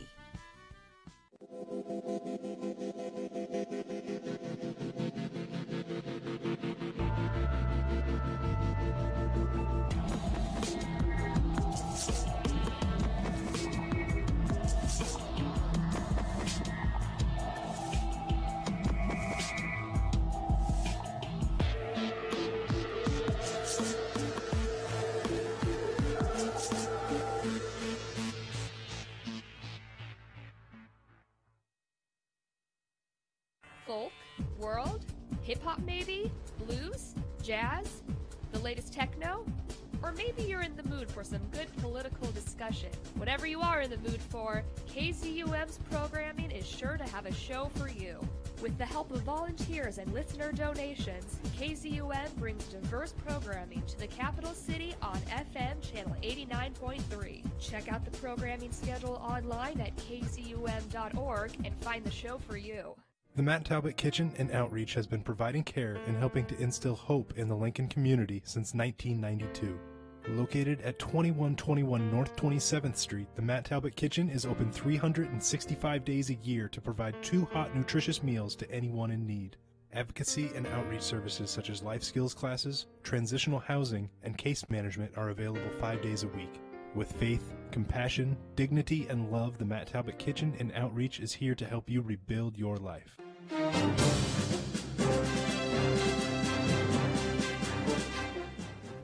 Welcome back to Star City News. I'm Zach Penrice, and rejoining me once again is UNL journalism professor John Bender. And Professor Bender, as this night has gone on, you and I were just talking about it a little bit. It's starting to look like what we thought might happen is going to happen. It looks like the Democrats have a pretty good chance to retake the House of Representatives. It's an interesting trend. I was looking at some statistics on that, and before 1980, in the 20th century, there were only 2 times that the House and the Senate were controlled by different parties. But since 1980, it's happened 6 times, and this would be the 7th time. So it's interesting that this has become more common just within recent history, and I think it reflects the political divisions in the country. And on the Senate side of things, we knew it was going to be pretty close as well. It was going into tonight, it was very close, and it was a toss-up going into this one. What have we seen so far, and is it kind of what you thought might happen tonight? Yes, it is, kind of. And I think it's interesting here in Nebraska that some of those congressional and the senatorial race between Fisher and Raybould are as close as they are. Obviously, the Republicans still have an advantage, but I think that the Democratic candidates have performed better than what was true 2 years ago or 4 years ago. And then we'll come back to a local story real quick. I know you're curious about this. I mean, in the governor's race, Governor Pete Ricketts just declared the winner again, so he gets a second term. And so another interesting issue is the issue of 427 and the whole Medicaid problem in the state of Nebraska. And Governor Ricketts isn't so for that kind of case. So what kind of a deal is that going to have going forward? I think that's going to be very interesting to see how he and the legislature handle that, because there are a number of legislators who are opposed to it as well. So the Nebraska voters have in effect led the horse to the water. Now can they make it drink? Can they make it? The legislature actually put Medicaid expansion into effect? And in the 2nd Congressional District here in the state of Nebraska, that was about the only chance that I would say Democrats had to get a seat tonight between Don Bacon and Kara Eastman. And it still is early on, that mind you, but Don Bacon looking like it might be another turn for him. Looks like it will be, yeah. So I guess we'll have to wait a little bit on that as more results continue to come in. Let's check it back in with Abby Stonehocker and Scott Ayers on the national races that are continuously heating up as the night goes on. And that's right, Zach. I mean, we have been checking these polls all night long. We will head back to Florida. 99% of the precincts are in. Ron DeSantis with that 49.9% of the votes, and it's Andrew Gillum with 48.9%. Gillum was attempting to be the first African American in this position, but Ron DeSantis looks like he will be the next governor of Florida. Yeah, and he still might make a comeback. We still have that 1% to count for. But another interesting thing about his campaign is he did want to raise the minimum wage to $15, which, a lot of Floridans didn't love. So yeah, absolutely. But coming back to here in Lincoln, we have Alec Chisholm live at the Democratic Convention. Thanks, Grace. The mood is starting to energize here a little bit at the Democratic Watch Party in downtown Lincoln at the Single Barrel, and that's in large part thanks to Senator Patty Panzing-Brooks, who just got off the stage, and she echoed a lot of the sentiment here from the Democrats, and that message was fight, fight, fight. She said we have to fight for LGBTQ people. We have to fight for women everywhere, groups that she believes that President Donald Trump and the Republicans have put down since President Trump has taken office. And that was really the message of her speech, and that got the crowd a little bit riled up. Also, a lot of these races starting to tighten up. We see, especially surprisingly, the race between Deb Fisher and Jane Raybould, I think, a little tighter than a lot of the people here expected. And that's good news for them, as Fisher was expected to win in kind of a landslide. And so the fact that it's still close right now has these people energized. A lot of the other races, votes still coming in, and they're very excited still here. Right now, not a lot of the races in their favor, but still a lot of votes to be counted, and these people are still holding on to a lot of hope that a lot of their candidates can come through. But for now, I'll send it back to Zach and Aaron at the desk. Let's talk about the Arizona race between McSally and Sinema. The precincts are at 53%, with Sinema at 49.1% and McSally at 48.6%. Now, a lot of people have been looking at pollings for this race, and a lot of it has been skewed, placing one or the other over for a victory. That's right, and at one point it said McSally might have a 7-point lead, Sinema with an 8-point lead, just going back and forth. And another interesting thing in this campaign, it's also been toxic, and McSally at one point, Martha McSally at one point saying, accusing Sinema of treason because she had made comments about, back in 2003, that it was okay if Americans went and left for the Taliban. And so, she said that, Sinema said that it was a smear campaign. These two have been going back and forth, and and this is all after Jeff Flake retired as the senator. Yeah, exactly. These two really don't get along, and you've seen that in a lot of their debates.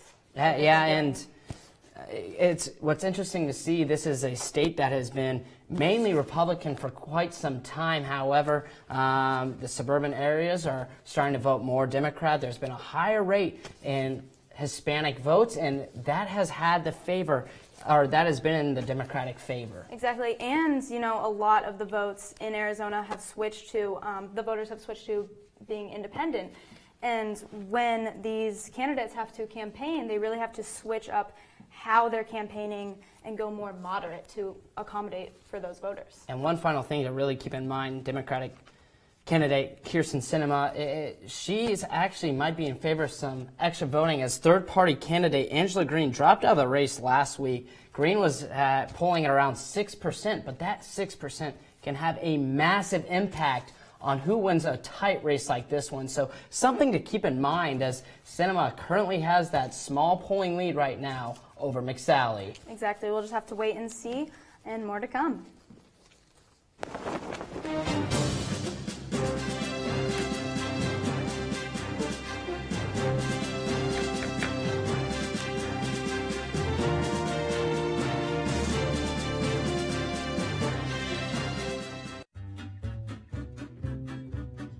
There's lots to see and do at the University of Nebraska State Museum.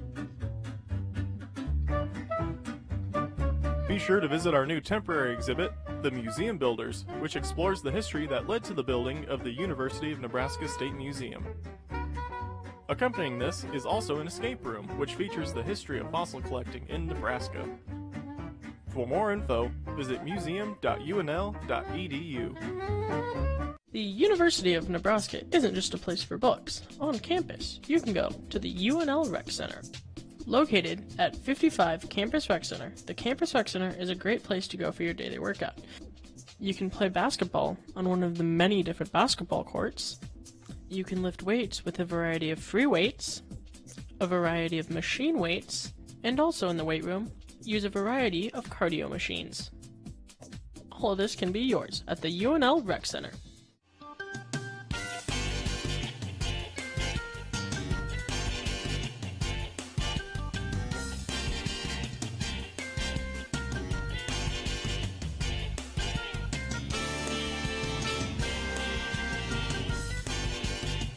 The Cat House, Lincoln's no-kill cat shelter, located at 1935 Q Street. Visit our website or call us at 402-441-9593. Located in room 340 of the Nebraska Union, the UNL Women's Center provides a welcoming space full of resources. Their dedicated staff are here to help. Open to all genders, they offer various programs, including free, confidential counseling available to UNL students, faculty, and staff. Take advantage of their resources, get involved as a volunteer, or just stop by to check things out. The Women's Center, at the intersection of gender and your life.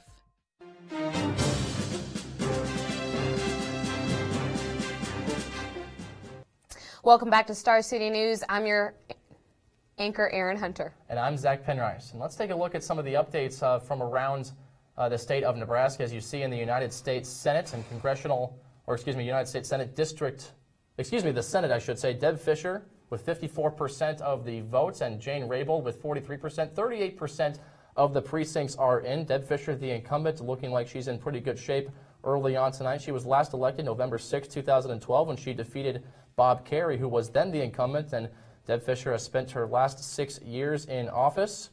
The cattle rancher out of Valentine, Nebraska, looking like she's in pretty good shape tonight. Jane Raybould on the other side won the primary back on May 15th, 2018 over Chris Janiszek. She's a current member of the Lincoln City Council representing District 3, and she's currently trailing Deb Fischer 54% to 43% again, with the precincts in at 38%. Well, next up, looking at our Nebraska Congressional 2nd District, Kara Eastman there with 48%, Don Bacon with 52%, precincts now up to 63%. This is our tightest race of the night. Them going back and forth. They are very close in percentages. Don Bacon is the incumbent and hoping to hold on to his seat. And we have Grace Harmon, who is standing by in Omaha, Nebraska at the Republican Watch Party. Grace, over to you. Thanks, guys. I'm still here at the GOP watch party at the Regency Marriott, and I have to tell you, everyone here is feeling good. Governor Pete Ricketts is currently up behind me giving his acceptance speech. He said that Bob Christ called him just before and conceded the election. So your new governor, newly elected governor to his second term, will be Governor Pete Ricketts. A couple other updates from around Nebraska. Omaha World Herald called Deb Fischer the winner at about 8:20 this evening with 53.9% of the vote over her opponent in Jane Raybould. In the 2nd Congressional District, we still have going on as results are still continuing to come in. Don Bacon is leading Kara Eastman with 52% of the vote.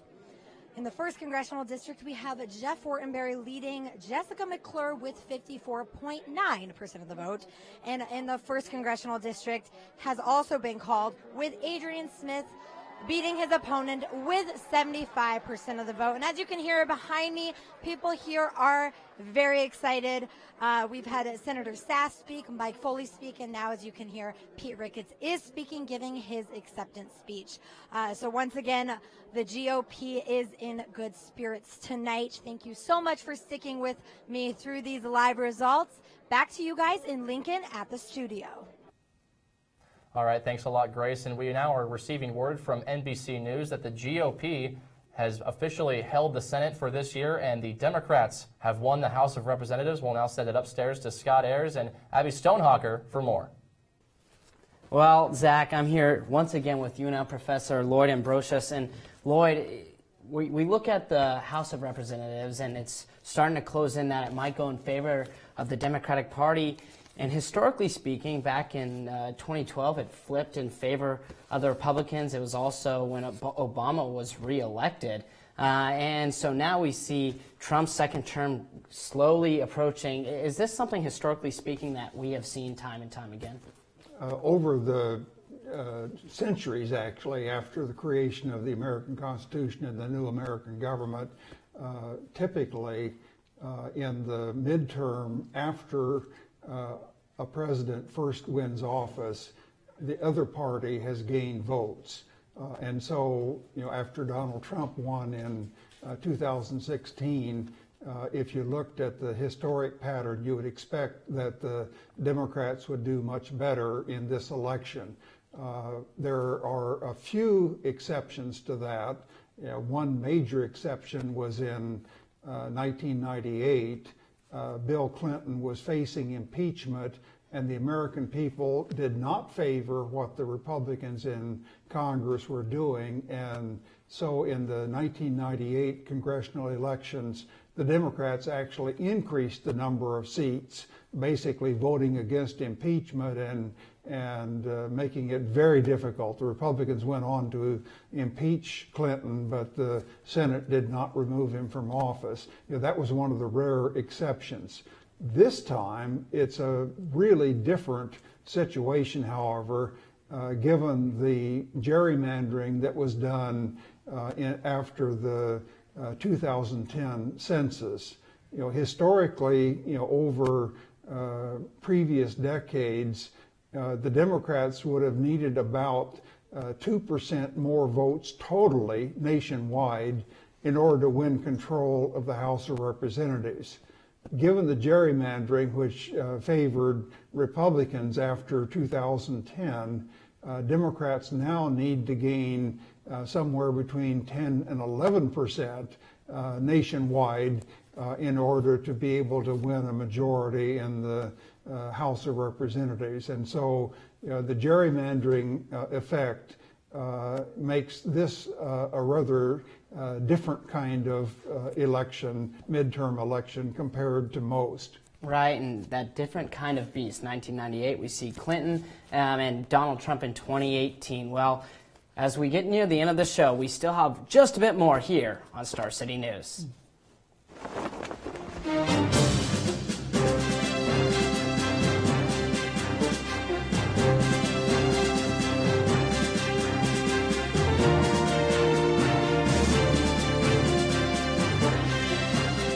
Libraries are more than just books. The Bennett Martin Public Library is a place for the whole community to take a break and read, or use technology. It's especially a place for our children to play, learn, and read. We offer spaces that help children learn to read and then love to read. Family story times and summer reading programs help establish the reading habit. Please support libraries as they help children grow into lifelong readers and learners. For more information, please visit lincolnlibraries.org. We understand. Sometimes you need to stay late on campus. We also understand crime rates are higher at night. That's why UNL is taking care of their students by offering the Huskers Safe Walk. It's a free walk-in escort service that can be requested at any time while on campus by calling 402-472-2222. Call 402-472-2222 if you feel unsafe or would like to request a Huskers Safe Walk. Build, dance, play, climb, create, sing, and laugh at the Lincoln Children's Museum. With 3 floors and over 20,000 square feet of creative exhibits, both children and adults can explore and learn together. Located at 1420 P Street in downtown, the Lincoln Children's Museum is open 6 days a week and is a perfect place for birthdays and children's parties. The Lincoln Children's Museum, inviting children to create, discover, and learn through the power of play. Where do you want to go?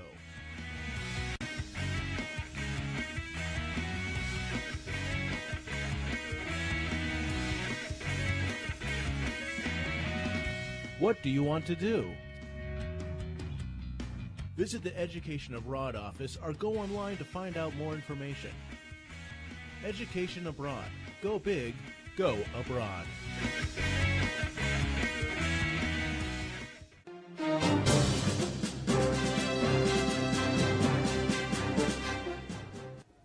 Well, welcome back to Star City News. I'm Erin Hunter. I'm sitting here again with John Bender, a UNL journalism professor. Let's talk a little bit about how fear is driving this campaign this year. There is 35 out of 100 seats up for grabs in the Senate. How do you think this is pushing Republicans and Democrats to vying for those spots? Well, nothing has as much power or influence over a person's decision than emotion, and there's no more powerful emotion than fear. And both parties, I think, have to some extent been playing to the fears of their base. Certainly, we've seen this with Trump, with his talk about immigration, the caravan coming up from Guatemala, and all of that. And I think we've seen some of that with the Democrats too, but perhaps not quite as strongly. But I know this morning in the New York Times, Paul Krugman was talking about how this was a chance to save America from authoritarianism, which is an appeal to fear, and that helps motivate the base helps drive people. I'm not sure that the result they've gotten is going to please either of them, because now this doesn't change anything for the 2 years coming up. We're going to have divided government, and it's going to be very contentious and very bitter. It's going to be hard to see the country making much progress. Right. Well, as they're vying for those spots, we were looking at money a little bit earlier. We're seeing that Democrats have been putting a little bit more money in, hoping to see different results at the polls, as they have been a little bit under, I guess I should say, in past elections. How would you say that's affecting them, the money that they're putting in, if it's working out? Because here locally in Nebraska, we have seen Pete Ricketts take his race. Deb Fisher take her race. Hopefully we're going to maybe see some Democrats maybe have a little bit of success. How do you think that money plays into how they're seeing success at the polls? Well, I think it has an effect, and I think the improved numbers for Democrats, even in races that they have lost, reflects the fact that they have had more money to spend. They have been able to get their message out more effectively. But it also shows that just having more money is not necessarily going to win an election for you. All right. Well, thank you so much, John Bender, for being here with us tonight. We really do appreciate you for giving us a bit of insight tonight. We're going to go ahead and throw it upstairs to Abby Stonehawker, who is with Jeff Lorenz. The way this year's midterm elections are going, Jeff, and now with GOP control, could this indicate how the presidential election will go in 2020? So there are two scenarios now that the GOP has secured control of the Senate for the next 2 years. Either the Democrats gain control of the House or they don't. In the case that they do, and it looks like they're on pace to do that by the end of the night, then what you'll see is sort of a combat between two contrasting visions of what the future of the country should be. And in the position of being in control of one chamber of Congress, Democrats will be able to put on the agenda issues that they think will help them gain electoral advantage in 2020, and Republicans will do the same, sending bills they think Democrats won't want to vote on back over to the House from the Senate. If, on the other hand, the Republicans retain control of both chambers, which is still very much possible at this point, what you're more likely to see is 2020 being a referendum on Trump specifically. Awesome. You know, Jeff, thank you so much for coming in tonight and sticking around for our whole national coverage and local coverage. My absolute pleasure. Awesome. All right, there's more to come on Star City News.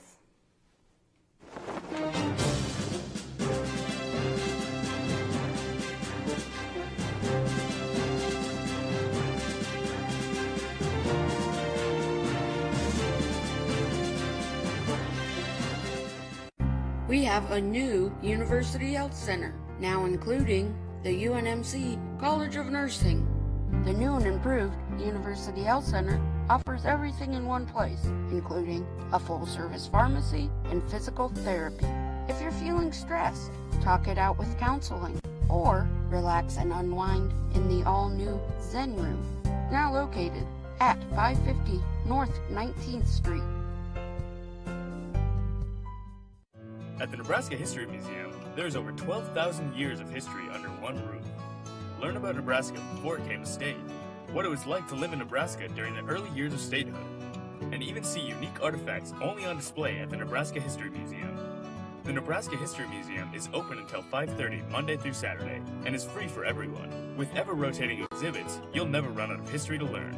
Visit the Nebraska History Museum at 131 Centennial Mall in Lincoln, Nebraska today. The Capital Humane Society's Pylock Pet Adoption Center, where you can find your next baby girl, your next Aaron, or your next furry animal companion. Each adoption comes with spaying or neutering, microchip registration, and a health exam that is included in adoption fees. So stop by the Capital Humane Society's Pylock Pet Adoption Center, located at 70th and Highway 2, to find your next furry friend. As part of their Simple Living campaign, Sustain UNL wants to teach you to make your own compost for gardening. Making your own compost is as simple as throwing uneaten fruit, vegetables, bread, and eggshells in a pile and letting nature do the rest. Try turning your pile once a week to aerate it and add it to your garden before planting for the best effect. To learn more about living simply, visit Sustain UNL's Facebook page. Sustain UNL, creating a sustainable world through activism, education, and service engagement.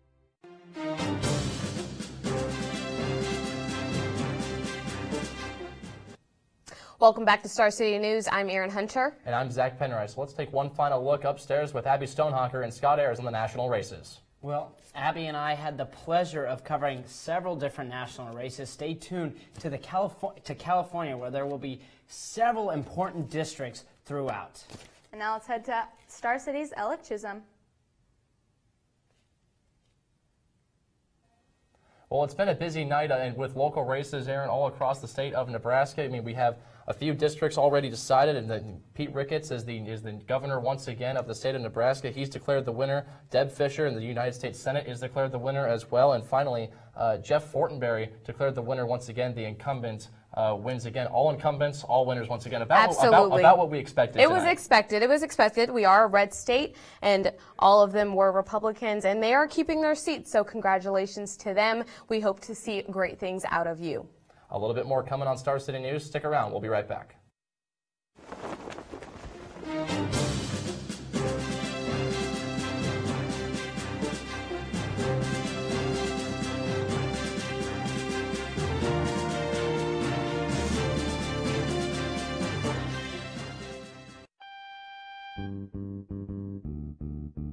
Fast Forward, a variety show written and produced by broadcasting students at the University of Nebraska-Lincoln. We have many comedy sketches, some informative segments, and a couple opinion pieces. Check us out weeknights at 5:30 on LNK TV. For the first time in the history of Cornhusker football, in a collective effort by the Bike Shop at the UNL Campus Recreation, Nebraska Athletics, and Bike UNL, there will be a bike valet available to those Husker fans that choose to try a more environmental mode of transportation to the game. Located in the Cook Pavilion, just 1 block away from Memorial Stadium, the bike valet will open 2 hours before game time. Save some gas, ride your bike to the game. Visit bike.unl.edu/bike valet for more information. The Dairy Store has provided the University of Nebraska with tasty treats since 1917. Located on East Campus, the Dairy Store is operated by the Department of Food Science and Technology, providing educational experiences for students. The Dairy Store sells various dairy products, including mouth-watering cheeses and more than 50 different flavors of ice cream. So stop in today. Open weekdays on East Campus. The UNL Dairy Store, serving tasty treats since 1917.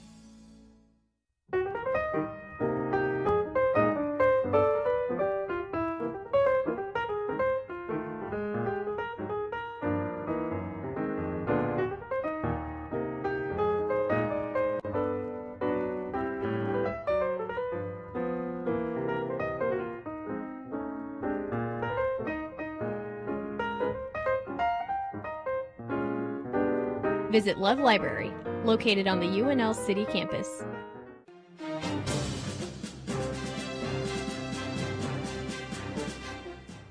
Welcome back to Star City News. I'm Zach Penrice. And I'm Erin Hunter. Let's take one final look at all of our local races going on. First up, U.S. Senate. Right now we are seeing precincts sitting at 39%, but Deb Fischer still in the lead. Incumbent with 55%, Jane Raybould right behind her, 42%, and Jim Schultz holding on down there with 3%. We will see soon how those go. And in the Nebraska 1st Congressional District, it is Jeff Fortenberry, the incumbent, with the lead. 55.6% for him, 44.4% for Jessica McClure, 40% of the precincts reporting.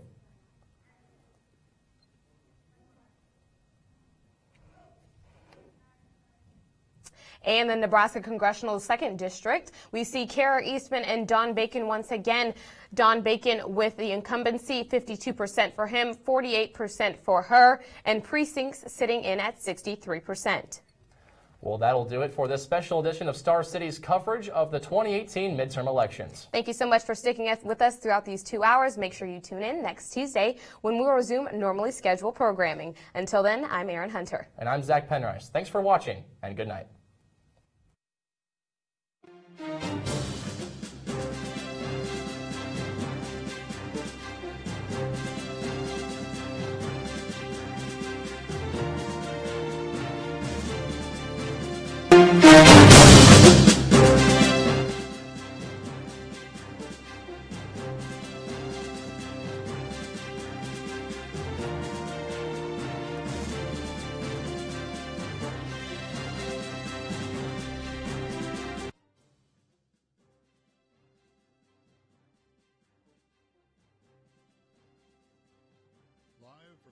of Journalism